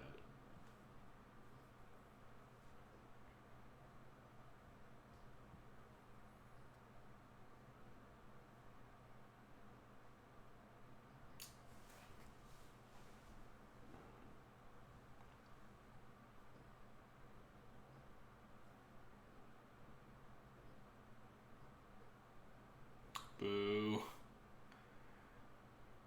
We should probably concede, but maybe we'll see some more cards out of my opponent's deck first.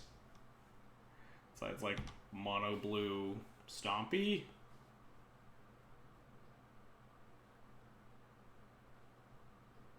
Mono blue Stompy is the apparent theme of what my opponent is doing, but like we don't know what the Stompy shell looks like, other than Trinket Mage. And Force of Will and Thought Knot Seer into Jace the Mind Sculptor. Yup. They Fate Seal to the top, which means we're gonna draw a non-land. Come on, cast more spells, opponent. Yes, cast more spells. More Trinket Mages. Yes, tell me more cards in your deck.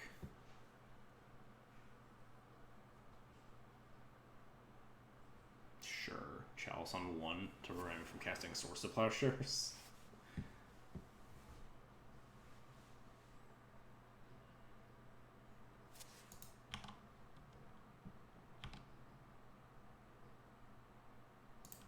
It doesn't matter what a discard we're completely iced here. There's 0% chance we're winning.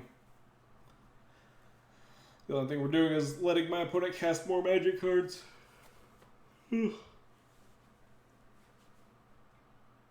So I can see other things in their deck. They should probably just start pummeling Ballista and killing me, though.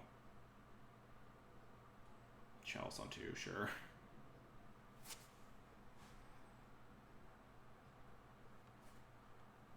They're killing me on, like, 3 different fronts. They should probably just never cast another spell for this game.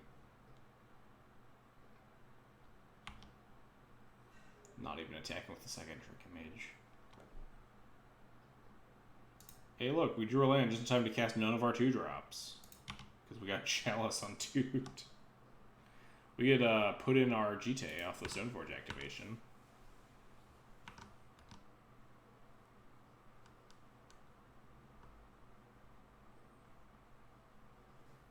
Maybe my opponent will just tap out for another bad card and not pump the Ballista. And then we can equip the GTA, clear the Ballista, draw another land, Flicker Wisp the Jace the Mind Sculptor, and then Flicker Wisp the Chalice, and then, yeah, we're dead.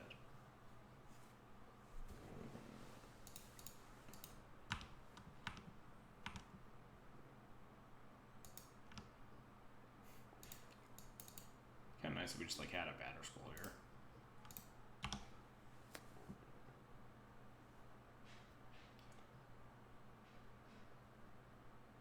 They did put a card on the bottom. If we rip a land here, nope. Equipping does nothing because they can just pump the Ballista to a 2/2 and murder me. Oh right, it's Chalice in play, whatever. Now we're dead. I guess we could have forced them to use the Ballista all the way by equipping. That's the better play, right? Because then we rip a land, clear the Jace. We'd have forced them to use up the Ballista. Well, if we draw on land, then I'll live in eternal regret.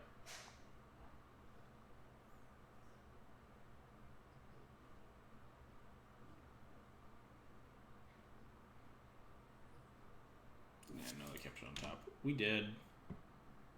Those could just like have a Force of Will in hand. Yeah. Let's move on. My opponent is not showing me any more cards. Alright. So, mono blue Stompy, for lack of any other better analysis. So these cards seem good.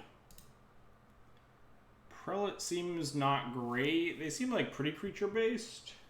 I don't know what else they have. I mean, they have a couple of Planeswalkers, but it's not like against Red Prison where Prelate on 4 like ices them. Maybe if we see more of their deck in game 2, Prelate will become better.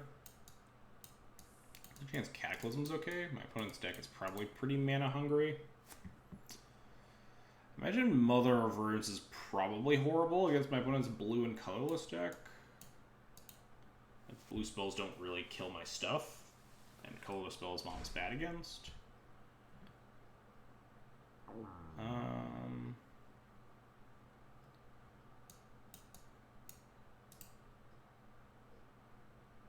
Cut the Prelate.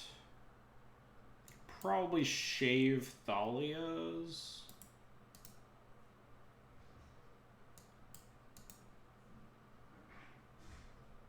Something like this. We have 61 cards. Yeah, that's fine. This is all fine. Do we just go down to 1 Thalia, call it a day? There's a chance Thalia is like mildly relevant against my opponent, trying to cast like Planeswalkers and stuff, but there's also a chance my opponent just like casts Trinket Mages and Thought-Knot Seers and Walking Ballistas, and my Thalia is just an active liability. So I think something like this is probably just safer.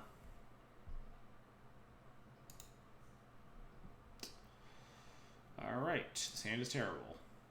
Alright, this hand is better. Definitely keepable. Path is a little bit clunkier than Plow here, because my opponent has a bunch of basics.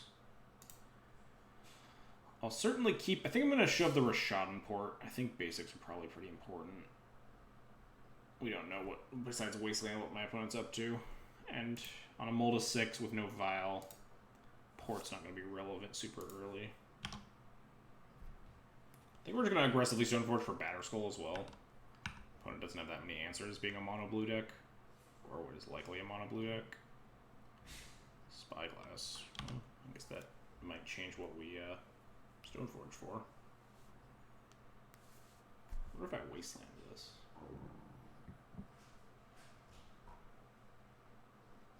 Maybe they'll name Wasteland. Obviously, if they name Stoneforge Mystic, then getting Batterskull is not the play. We could probably get Sword there or something. Sword attacks through their blue Piddlers. GT's better against Thought-Knot.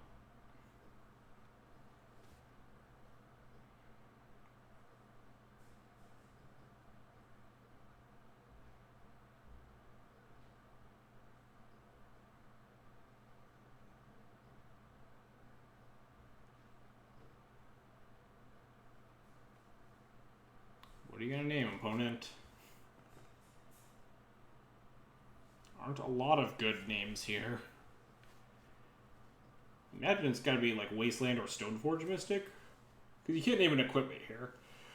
Because that's like just a really horrible use of your Spyglass. So it's got to be either naming Stoneforge isn't great because it really only turns off Batterskull, which is like the same as naming a GT or naming Sword. So I guess Wasteland is probably like the only name. Yeah, I'm just gonna go grab Batterskull. They could like Thought Not Me, but at least then we have Path. Handful of recruiters to go get some nonsense to counter whatever nonsense the opponent's pulling. I'm scared. I don't know what they're up to, but I don't like it. Gonna make a Batterskull, I guess.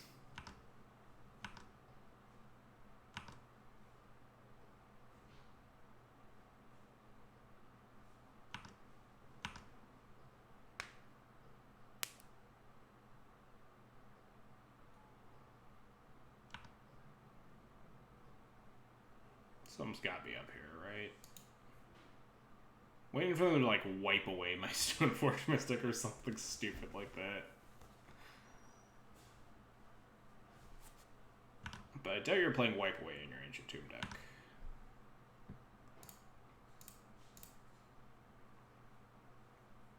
I guess they could like have clicked me there, but I'm rather play around Jace, the card that we definitely saw. But we just like sorceries, we put it in. Oh, that's fine. We have a Flicker Wisp. They're just countering the Living Weapon trigger.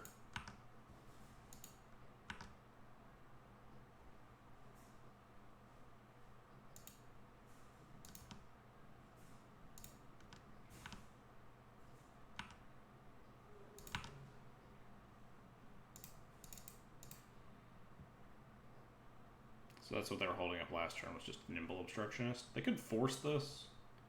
But even then, we're getting to 5 mana. This Batterskull still is just a relevant thing on the board. And we have 2 recruiters in hand.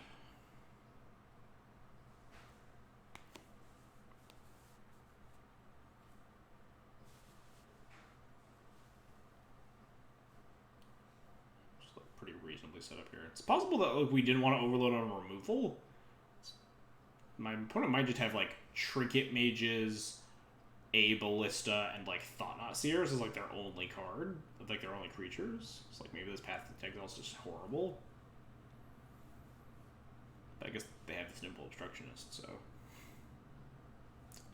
sure, Force of Will. Pitching.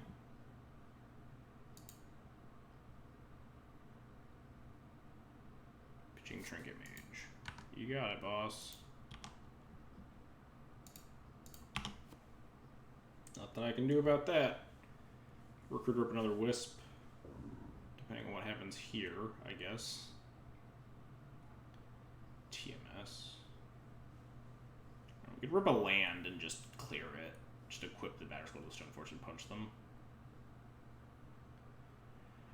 Other than that, we're probably just recruiting.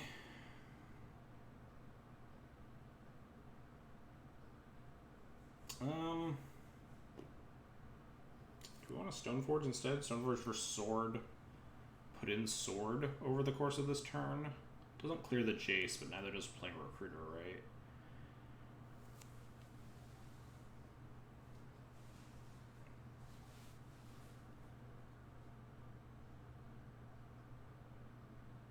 We take the Jace to 2 and play the Recruiter.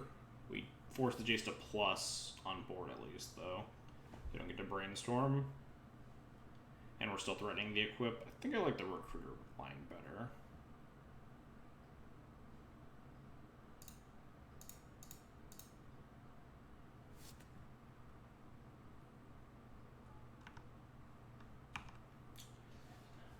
I'm gonna go get Flicker Wisp, I think. I don't think I want to revoke this Jace. It's really bad if they have a Ballista, but we can't really do a lot about that.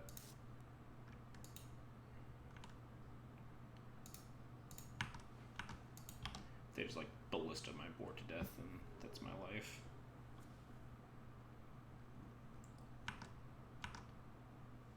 at least like Path to Exile to clear the Ballista and then reset up on a fresh board, just trying to race a Jace. If we were up a land, we could like recruit Revoker and then Rook the Jace. And if we don't, we would just Whisper Batterskull and make 2 threats.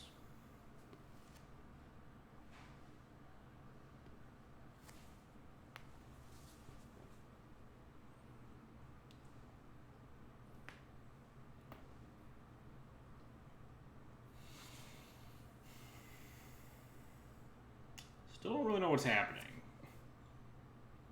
Only new cards we've seen are Spyglass and Nimble Obstructionist. They played all these cards, all the rest of them, last game.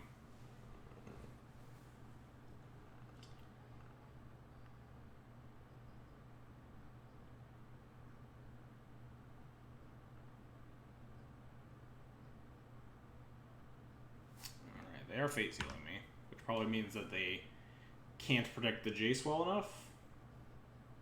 Otherwise, they would probably want to Brainstorm. Is this modern? Because opponent's playing blue cards and I have no idea what's going on. This would be a pretty good modern deck. I mean, just by playing Ancient Tombs. I guess most of the other cards aren't very good in modern. I mean, I guess these are okay. They see play. Forcible is pretty good, I guess. Nimble Obstructionist, probably not even modern playable. Alright, opponent has 9 million lands.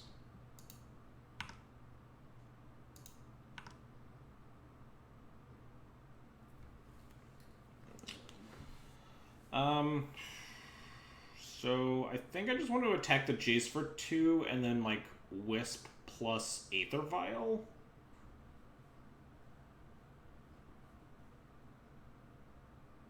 That's probably the play.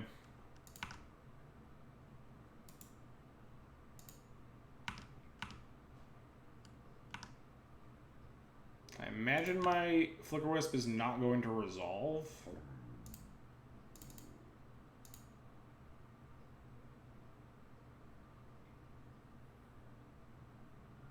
Yeah, they're just going to hardcast a Force of Will.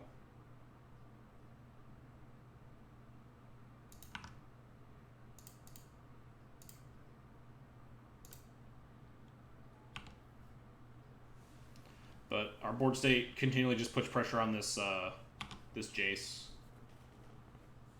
Just means they can't actually get card advantage out of it unless they have something to block with. They're also like using these tombs a lot. They're at 10. Their life total is under some amount of duress. I'm pulsing the Jace again. It's probably good for me. Thought not. Less good for me. Unless we can, yeah, take the path. We can top deck a land here, but they put on top of the Jace, so probably not a land.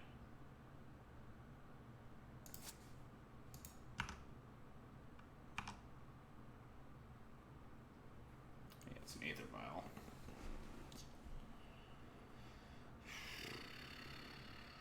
So what's the play here?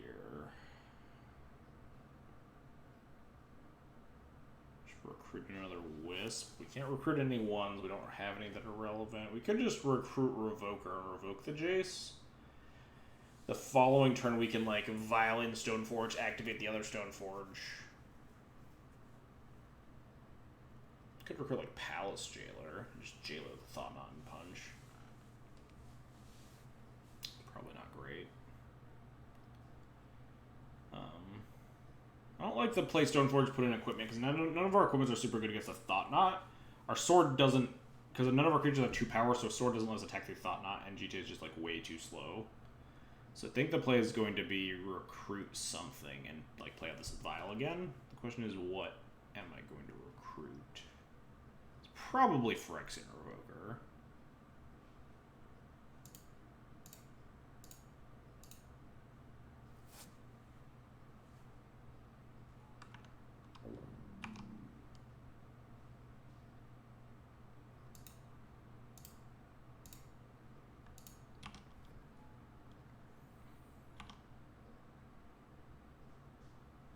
Next turn we have a lot of options.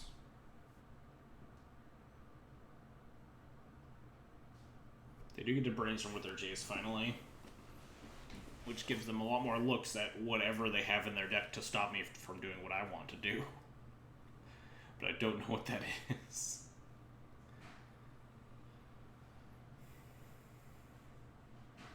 But again, they are a mono. They're like a blue colorless deck, so I can't imagine that they have like a lot of answers for just like creatures in play. So revoking this Jace is like probably not unreasonable unless we get Thought Knotted again. Sure, Spellskite. It's pretty good against equipment. Prismatic Vista makes sense because they probably only have islands and like waste. 3 cards in hand.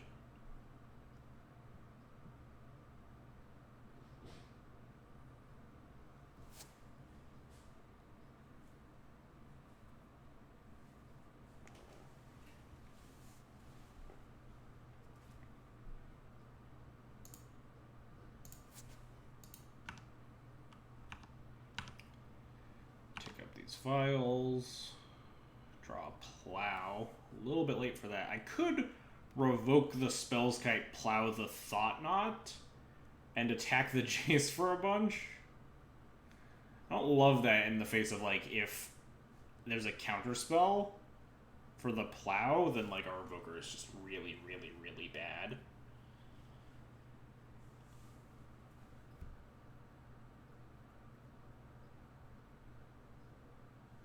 I think I'd rather just revoke the Jace and plan for the future with this Source of Plowshares.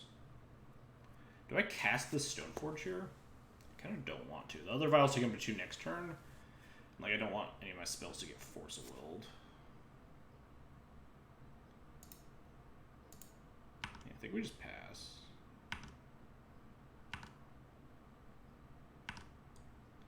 I'm gonna port one of their lands. I guess the island.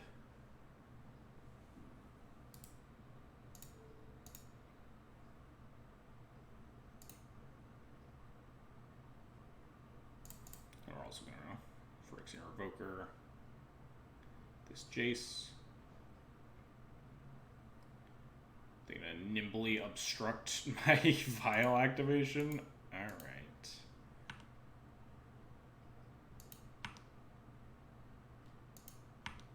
I think I'm okay with that exchange. They're also just at 7 now. They're just dying to their own Ancient Tombs. Still considering just plowing the Spellskite.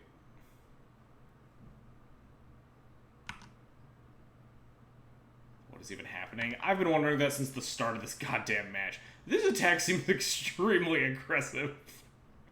I'm sorry, what?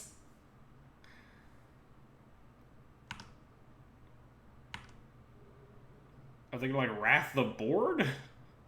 They gonna cast another Thought Knot?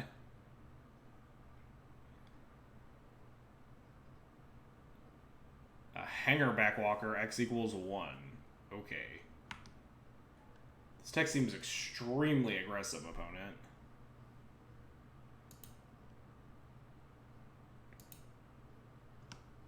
I think I'm gonna plow this Thought Knot. If they want to redirect to Spellskite, that's also fine with me, I think.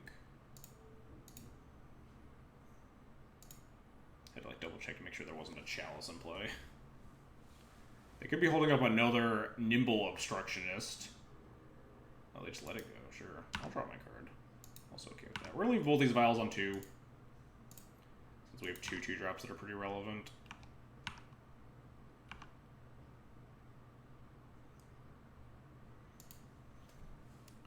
And we just get Jite online, I guess.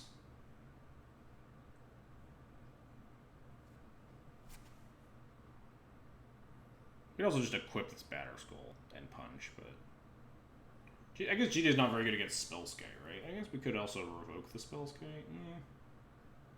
Could just crunch with Skull. Yeah, what if they obstruct my equip trigger? How will I ever win? Yeah, let's just crunch with Skull.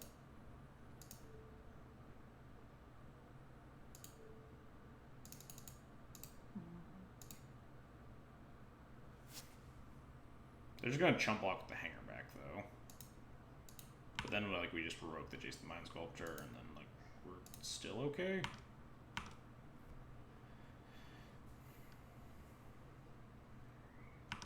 Let the Jace go, huh? Okay. Revoke Obstructionist. I mean, that is a play that I could make, I guess. They just have second Jace? I don't think I'm going to revoke Hangerback Walker. I think I'm just going to pass the turn. Maybe I revoke this Hangerback Walker? It's like kind of annoying if they just make a bunch of chump blockers with it, right? Nah, I'm just gonna like Walking Ballista. Walking Ballista is what just fucking hoses me right now. I don't want to deal with that shit. I assume there's a second Jace coming too, and if they cast second Jace, we just revoke it in response. It's kind of weird that they valued those two creatures over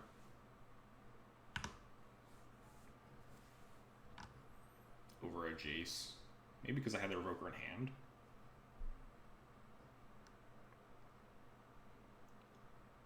Just leave a Violet for Revoker. Yep, that's the plan. Don't think I care about this Hangerback nearly enough. Alright, cool. We did it. Trinket Mage for concession. Alright, so it seems like Prelate continues to be horrible. Thalia was bad, Mom's bad, so all my sideboarding decisions seemed pretty sound. Do we just run it back? Cataclysm might be bad against like the artifact creature deck. It's also good against the deck that like hit 900 land drops and cast a Jace. I put as Revoker for Jace. I'll save these two creatures to activate. Yeah, I don't know. I couldn't really see what the upside was there. I don't know what their plan was. I think I'm just gonna resubmit.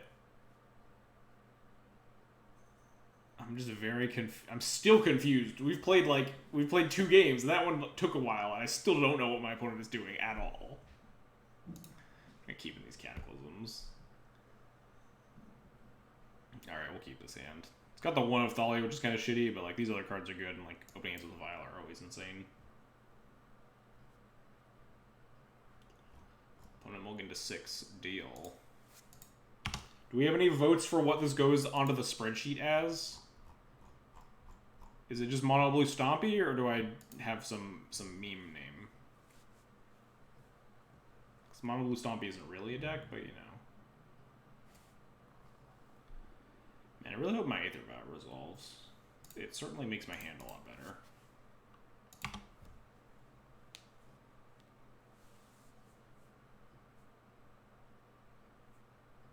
Pirate Stompy, no pirates. Pirateless Stompy. I would appreciate letting this Vow resolve, opponent. Dude, where's my Ursa? Oh man, my opponent's deck probably does have Ursa in it, right? Well, 4th pitch Jace. Alright. Do they have Urza? I don't know. They have to, right? Urza seems like a card that would actually be good in this deck. Yeah, Trinket Mage for just like a Ballista.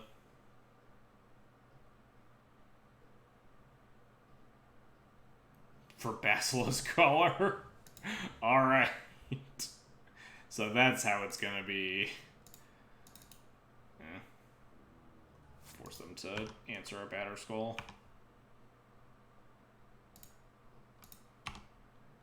They have to have Karn too. Yeah, probably both the cards, right? This seems like too many good cards for like all the bad cards we've seen. We've seen so many cards.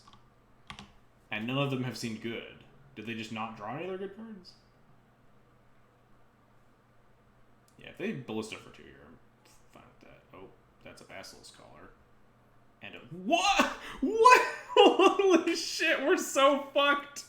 How are we ever gonna beat this? Oh no. We're so dead. Man, hitting that land drop would have been very helpful, but holy shit, now we're gonna fucking die.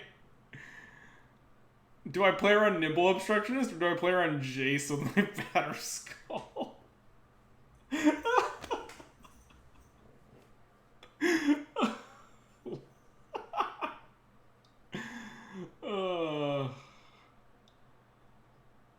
we play around Jace. That's worse for me. Activate. I don't know. Then we just get, like, if they just have Jace unsummon the Germ, we're so dead. Versus if we don't activate, then we get Nimble Obstructionist, and we're, like... I mean, we're just playing around different cards there. It's just a choice of, like, what we want to play around. They only have one card in hand. I'm not playing around it. I think them Jacing me is worse than them nimbly obstructing me. Especially because if we get Nimble Obstructionist, then we can, like, draw land and Flicker Wisp. I guess that's the case with the Jace, too, though. But holy shit, how do we beat that? Train with a color isn't even that good. Yeah, it already has Death Touch and Death Touch. It just gives it lifelink. It's already just impossible to kill. But God, I am so scared of whatever's happening. Do I take this has to be like Nimble Obstructionist, right? But I'll take the bait. I'll try to clear the Trinket Mage. I can't play around Obstructionist.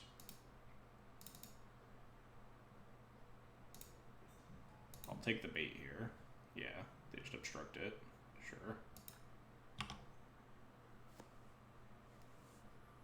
Then hopefully we cast this Flicker Wisp. They have a 2-drop. I mean, if they have Jace there, though, we do, like, gain 4 life, though, which is good. The old post-combat equip. Nah, fuck. We're just not hitting this land drop ever. This mage doesn't really matter. Yeah, like, gaining 4 life kind of mattered, though.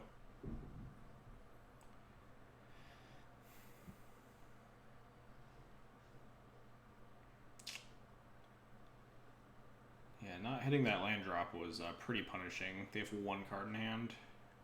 As soon as we hit the land drop, we should be okay, provided we can hit it in a reasonable time frame.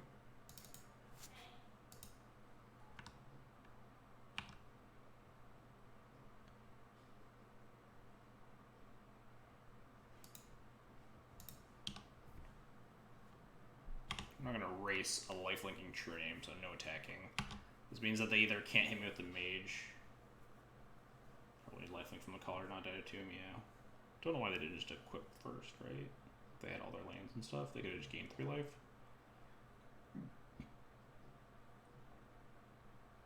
They could, like, equip the collar to the Trinket Mage attack with both, and then I don't double block. But this prevents me from... This just prevents the most damage. Because we just need to stay alive long enough to hit a land drop and Whisper Batterskull.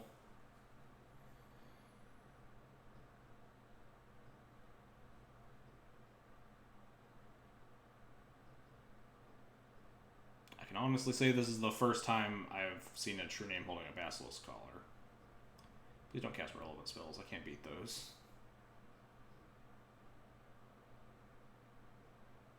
Yeah, they're doing this. Okay. Maybe I do double block, honestly. We go to 10 instead, and, like, if we draw a Wisp, we can still Wisp the Batterskull. These Stoneforges don't need to be in play anymore. It just prevents us from casting the Sword as easily. I think I just don't want to take damage.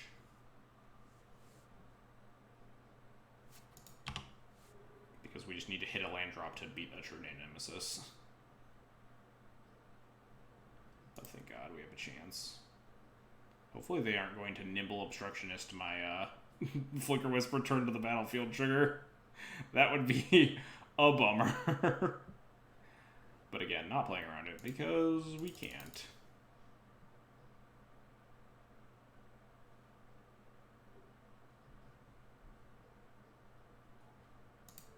Don't do me like this, opponent. They lifted up and didn't equip. Oh, thank God, they're Nimble Obstructioning the wrong trigger. Oh, we're still alive.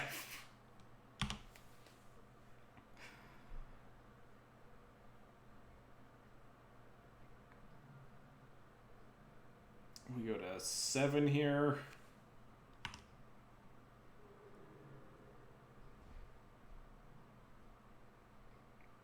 Stop casting scary cards. Clear the Jace, though.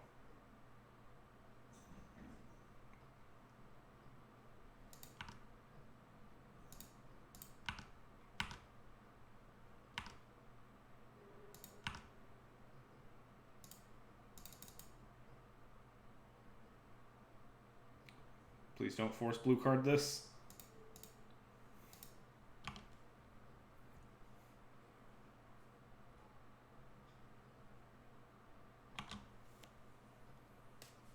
Don't know why they played the Jace there, but I'll take it. Really wanted to cast 4 mana pay 2 life Brainstorm, I guess. God, if they just have like second True Name, I'm gonna be so sad. Oh fuck, they have that.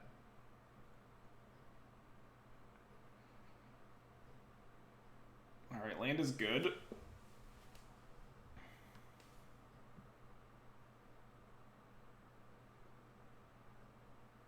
You know, it'd be great now. Walking Ballista with a collar.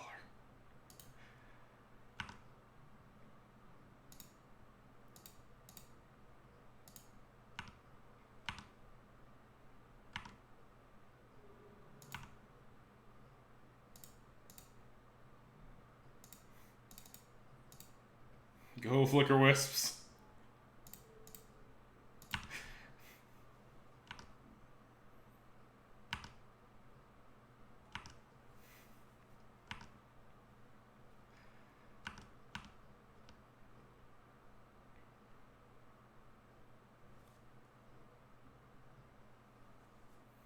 Man, I really hope they don't have a Walking Ballista here. It's also just lethal. It's not lethal right now, right? Oh, I guess now with the Batter Skull it's lethal. This is... oh wait, Thought Knot. That doesn't do it. So it resolves. So I plow this Thought Knot with the trigger on the stack, right? Then we die to Ballista, but... we dive to like Ballista for 1, but we can't beat Ballista for 1 because they could just kill me regardless, right? Because I'd have to plow my own creature right now to beat Ballista for 1.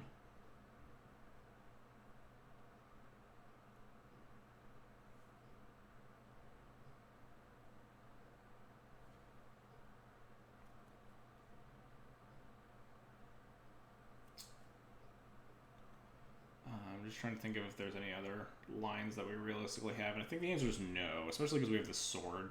If we draw land, we can like put sword on Batter Skull. I guess they're gonna probably take the sword here, but ooh, now they have to take Judgment. But I'm kind of sad because now they take Judgment. But yeah.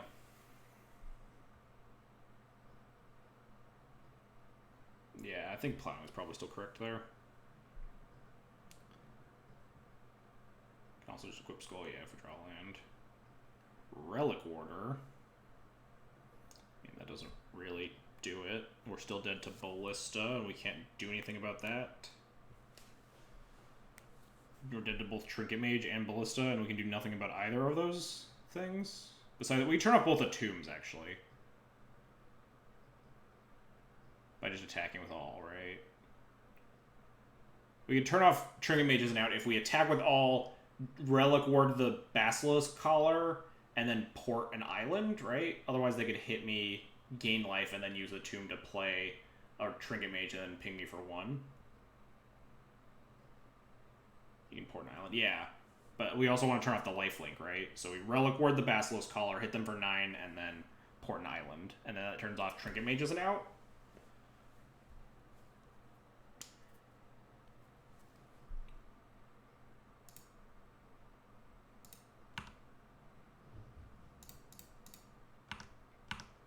Before Echoing Truth.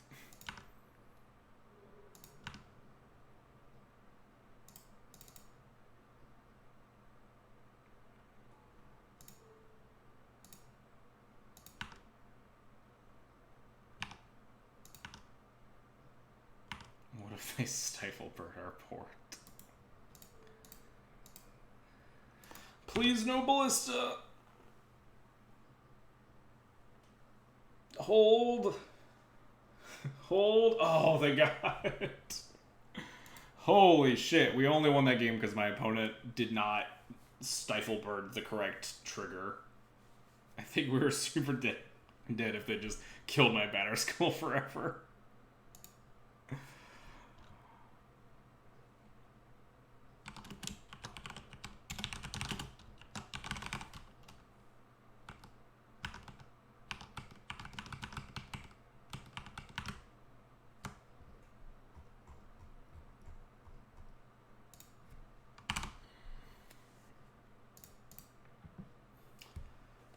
this fast.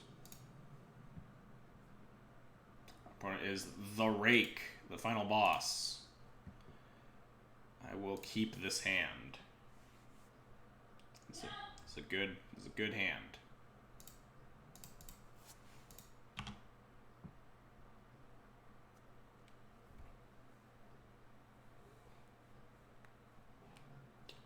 Force. Yeah, force is okay. Obviously, you don't want your Vial to get forced, but these are hands that are like, oh, we can cast all our spells, and they're down a card.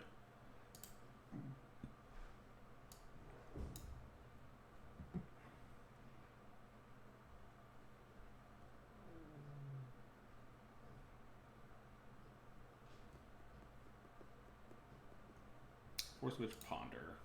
Doesn't really tell me a lot. Ooh, Rug? Happy to see Rug as a final boss. Probably Thalia here. If they don't have Daze, Thalia's just so good. If they do have Daze, obviously. None of our plays are very good. Mom is okay play into Daze, but it's a really, really bad play into Renin 6, so I'm not really here for it.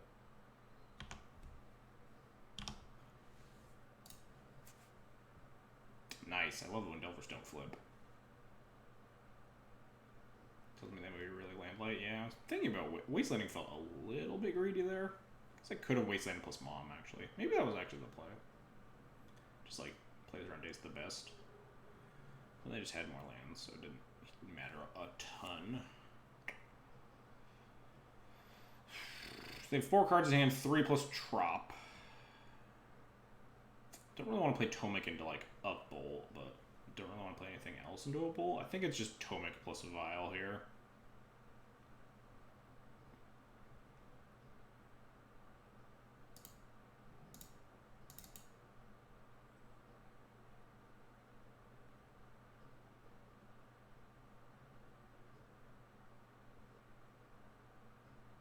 Tomic better than Saravenger here because it is castable.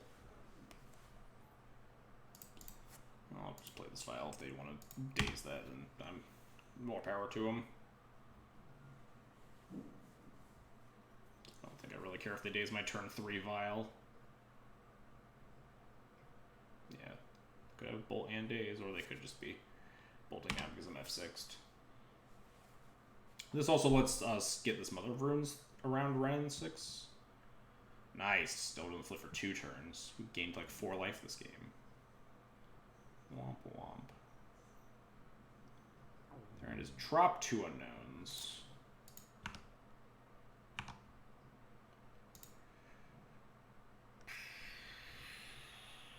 I think we have to cast this.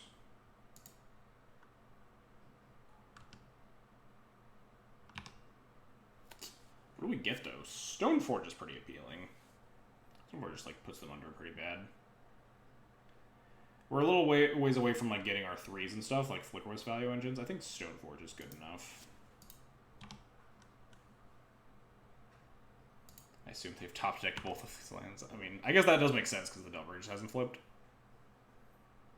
Nice. Man, what a nice Fugitive Wizard you have there, opponent. I'll block.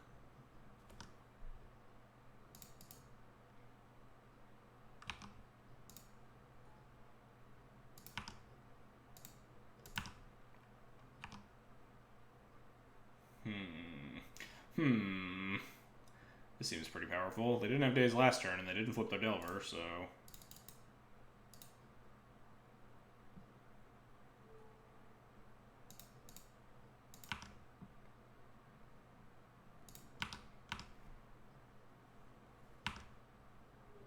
I think they're dead.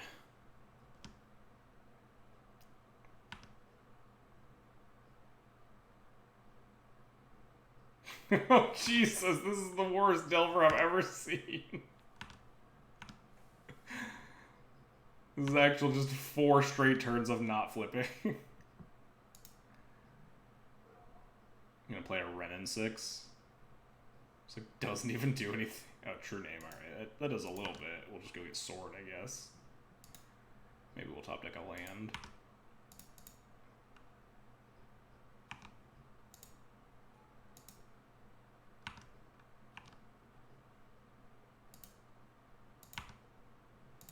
And take this vial up to 3. Nice. GG, opponent.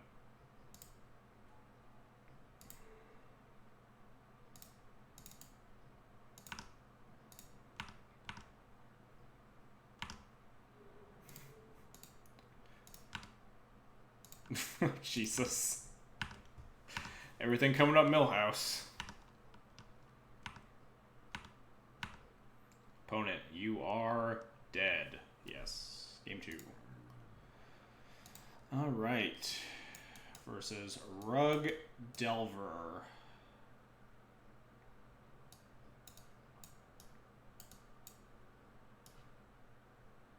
We're doing something close to this.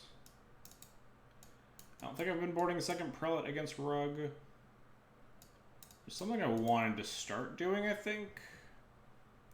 And that's shaving Mom when you're on the draw against Rug Delver. I'm not sure if it's correct. But, like, Mom on the draw, if you just, like, play it on turn 1 and just gets roasted by Renin 6, is just, like, so bad. I wanted to start trying to figure this out. Could be 4 Steve, pretty unlikely. Yeah, it could technically be 4 Pillar. We only saw them, like a bulk and a drop. Yeah, I know some Death and Taxes lists have been going down to 3 Moms, which I feel is just, like, really incorrect, because Mom is just such a beating against these fair matchups, especially in game 1s, but I think I might take a page out of their book and start shaving down Mom on the draw and changing on the play. I think this board is good. Yeah, I think this is fine. Like, leaving in 1 prelate feels weird. It's like, is it good enough to have 2? Is it bad enough that I want 0? Why do I have 1 in my deck? Probably might be a little worse, yeah. What would I cut the prelate for? Put the 4th Mom back in? Leave in a recruiter?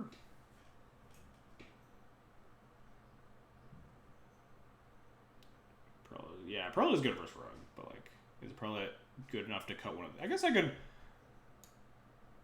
do this, maybe. Just cut the Spirit Keeper because we're boarding in 2 rips. Versus Rug. Maybe not. Prelate's kind of a liability sometimes because this Rug's the only deck that can Wrath your board through a Sanctum Prelate and, like, also take the Sanctum Prelate with it. Like usually the sweeper of choice is, like, March Casualties and stuff. But in Rug, it's Rough Tumble, and Rough Tumble is really good versus Sanctum Prelate. It just kills, like, all your shit. So you don't feel as safe just with a Prelate on 1 and, like, another thing on the board, because if you get Rough Tumble, it's just, like, such a horrible tempo for you.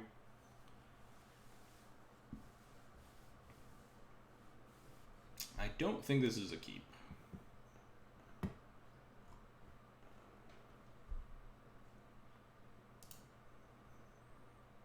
I guess this is a keep. I'm not jazzed about it.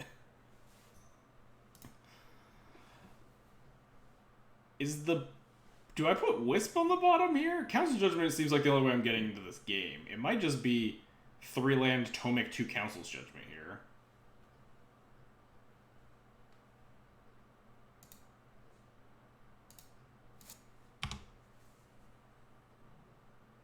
Yeah, like, Spirit Keeper's definitely still fine. The rip Spirit Keeper Nombo is, like, relatively minimal.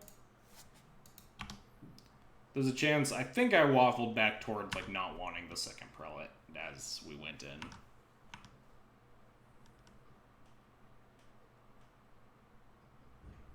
F6. Man. I talk about this literally every time Nimble Mongoose gets cast on turn 1, but, like, thank fuck. Whenever your opponent casts Nimble Mongoose to the Delver Secrets, I'm just like, yes, I take so much less damage. Although Nimble Mongoose is probably better than my opponent's Delver if last game is any notion of how good their Delvers are. At least this is a Fugitive Wizard with Shroud.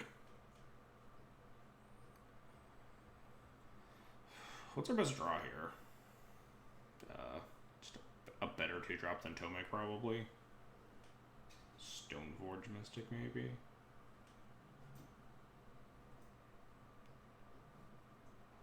Second goose. Oh man, so many geese. Rip would be a good draw. I probably would not slam it into a daze though. I'll take. Hey, punk, get down from there. Don't. I'll take second plains. Second plains lets me cast Tomic without getting wastelanded. Hey, punk, get down. That's right. Okay. Keep shoving there, Todd. Fuck off. I don't want any of that shit. Alright, this resolves. Probably means it's getting bolted. Yep. Ooh, is this just true name? Alright. Deal. Deal. Do I judgment this true name right now? Would they have dazed a Tomic there? Or did they, maybe they really wanted to get true name down and they don't really care that much about the Tomic? It's possible that I can just play the Rip here, like Caracas Rip to play around daze, and try to play around daze as much as possible to make sure I clear this true name. Although we have second judgment, so like daze isn't the end all be all. I think I'd rather do the first thing I said though. Yeah, just play a Rip. We need to leave a Caracas to like protect the Tomic.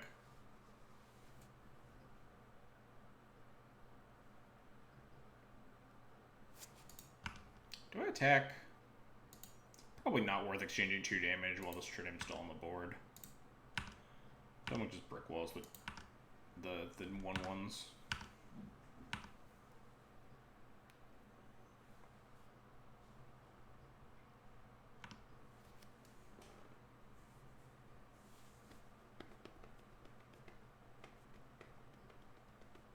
I love it when Delver players like keep medium hands on the back of like true name for death and taxes, and then like you actually have the answer to the true name nemesis, and then you're just set.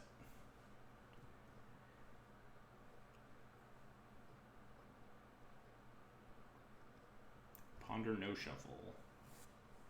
They dismembering the Tomic? Well, take 4 and pay for life unsummon.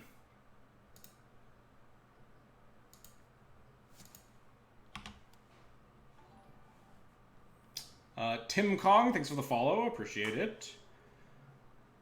So now we will go play Wasteland Council's Judgment, I think.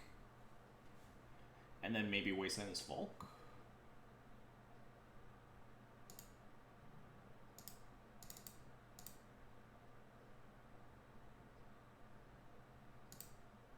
Yes. Kill the true name. Do I kill this Volk? Yeah, we kill this Volk.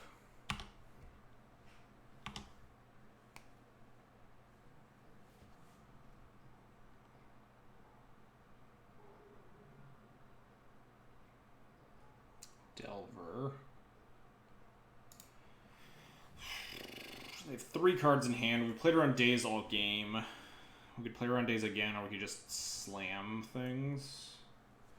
Kind of like just Tomic go. It's a little bit awkward, though. We probably wouldn't port them because we want to leave up Caracas.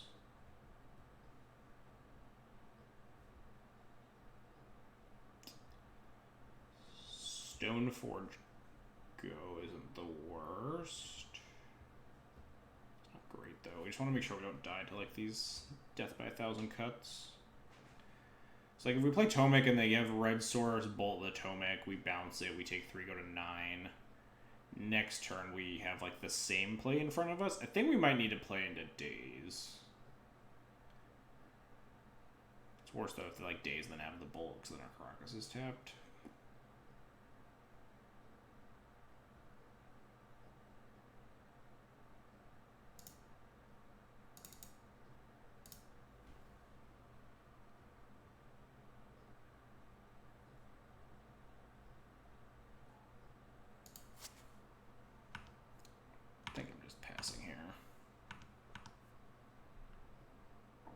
Trade with the Delver given the opportunity to.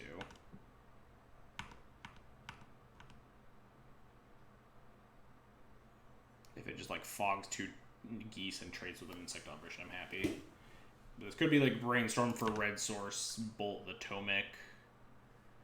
We go to 9. Oh no, we take more than 9. That front of this thing flips. Maybe we needed to play the Stoneforge last turn.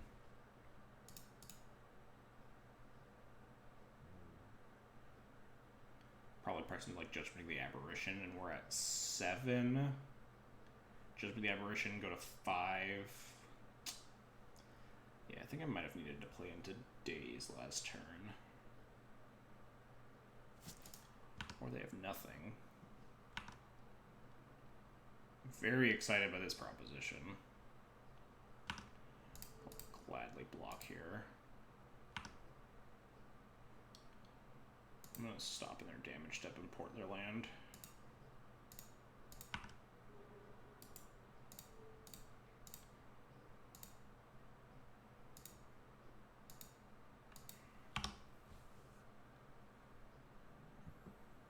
Can't cast like a Tarmogoyf for some stupid shit.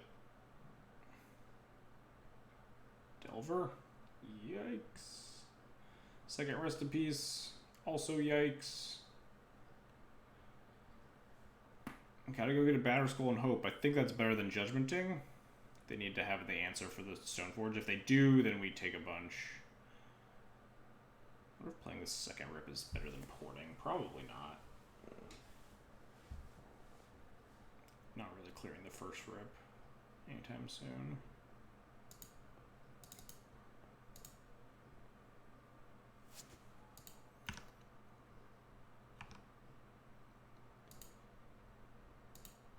I think I'm going to port a Trop. I guess we can wait for this Delver to resolve to see if they're like top decking a Bolt.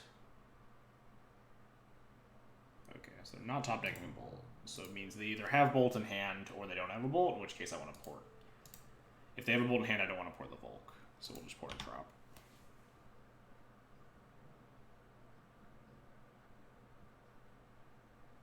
Nice.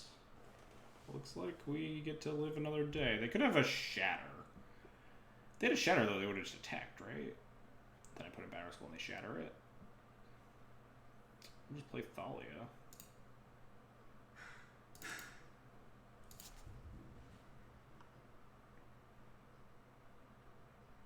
I think this is reasonable Daze bait.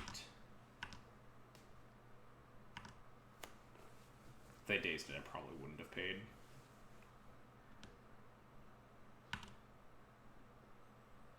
My opponent has not had very good Delvers of Secrets.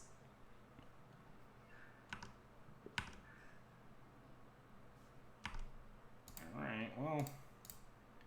If they have a Shatter, we also have sort of Fire and Ice Go, and if they don't have a Shatter, we just wreck them. I have to imagine that the card in their hand is Ancient Grudge. They have 2 cards in hand and just haven't cast them.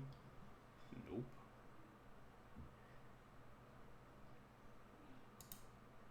Did we bribe all the Delvers tonight? We might as well have, yeah.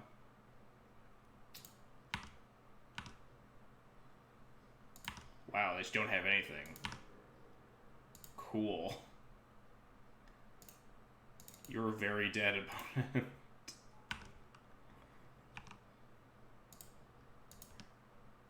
I had a pretty conservative attack there, because I thought they had something with the 2 cards in their hand, but they just don't. Unless they flip off of Ancient Grudge right now.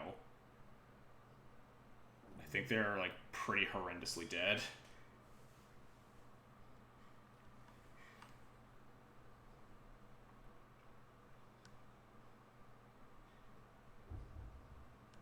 Hey, look at that. Another trophy. 2 in a row. I'll take it.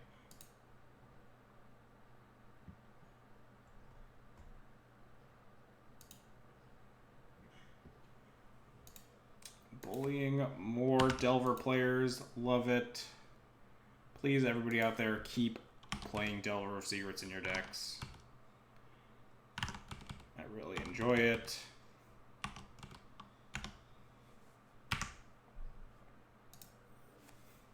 Been killing all of the Delver players lately.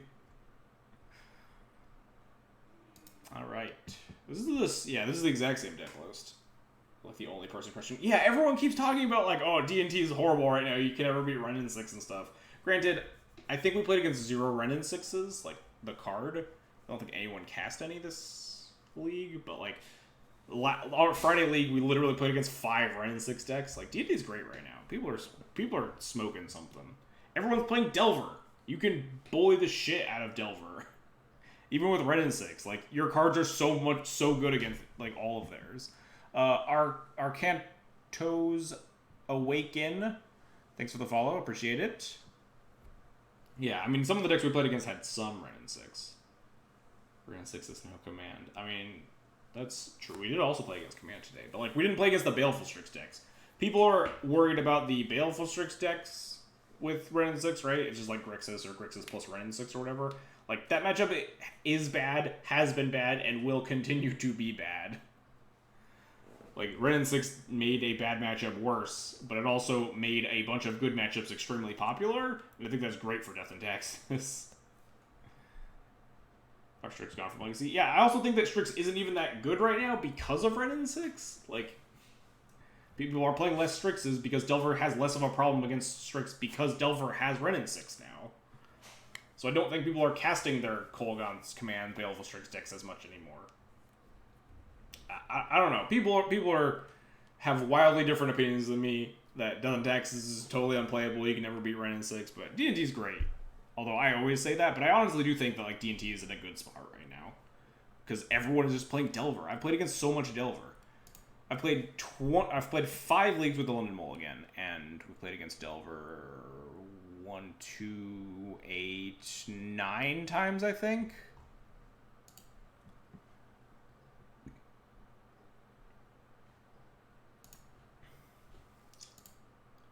But anyway, that is going to wrap up our stream today. Let's find someone to host, as well as run back my announcement. So, at the bottom of your screen, or on the title, you see !RIP giveaway. I'm giving away 2 foil Return to Ravnica Rest in Pieces. So if you type in !RIP giveaway, or you go onto my Twitter, you can find the details of the giveaway. Once we hit 750 followers, we will randomly select based on the explained criteria. But you can opt into the giveaway by following me on Twitter, following me on Twitch, or retweeting the tweet that I posted. So if you want to enter your chance to win one of 2 foil Rest in Pieces, go ahead and do any of those things or all of those things. And as soon as we hit 750 followers, I will announce whatever stream I'm doing the drawing on. I'll be doing it live, but we're waiting until we get there. I think we're at a little above 700 right now. I would say like 704 or something right now. But anyway, let's go host Lomer Boy. Oh, Lomer Boy's playing 4-color Delver with Max. Fuck yeah, let's go host Lomer Boy.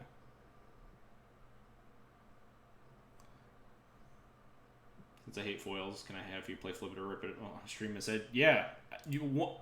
Once you win, whoever wins, I will do whatever they want me to do with it, short of like eating it or whatever. Whatever, if it doesn't affect me negatively, you can do whatever you want with it. I will mail it to you. I will scribble on it with a Sharpie. I will light it on fire. I probably won't light it on fire because that might set up my smoke detectors. I'll go outside and light it on fire and take a video of it or something.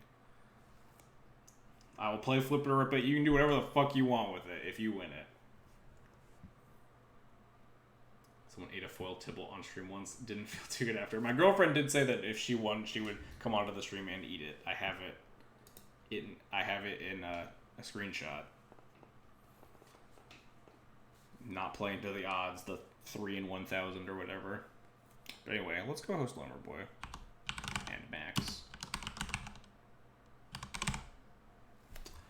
Anyway, I'll see you guys all tomorrow. I usually don't stream on Tuesdays, but if I miss a stream on like Monday or Wednesday, I try to make up for it. So this is making for a Monday stream, but I'll be streaming again Wednesday, and Friday will be the Death and Taxes matchup analysis sideboarding stream. So anyway, see you guys all tomorrow then. Later.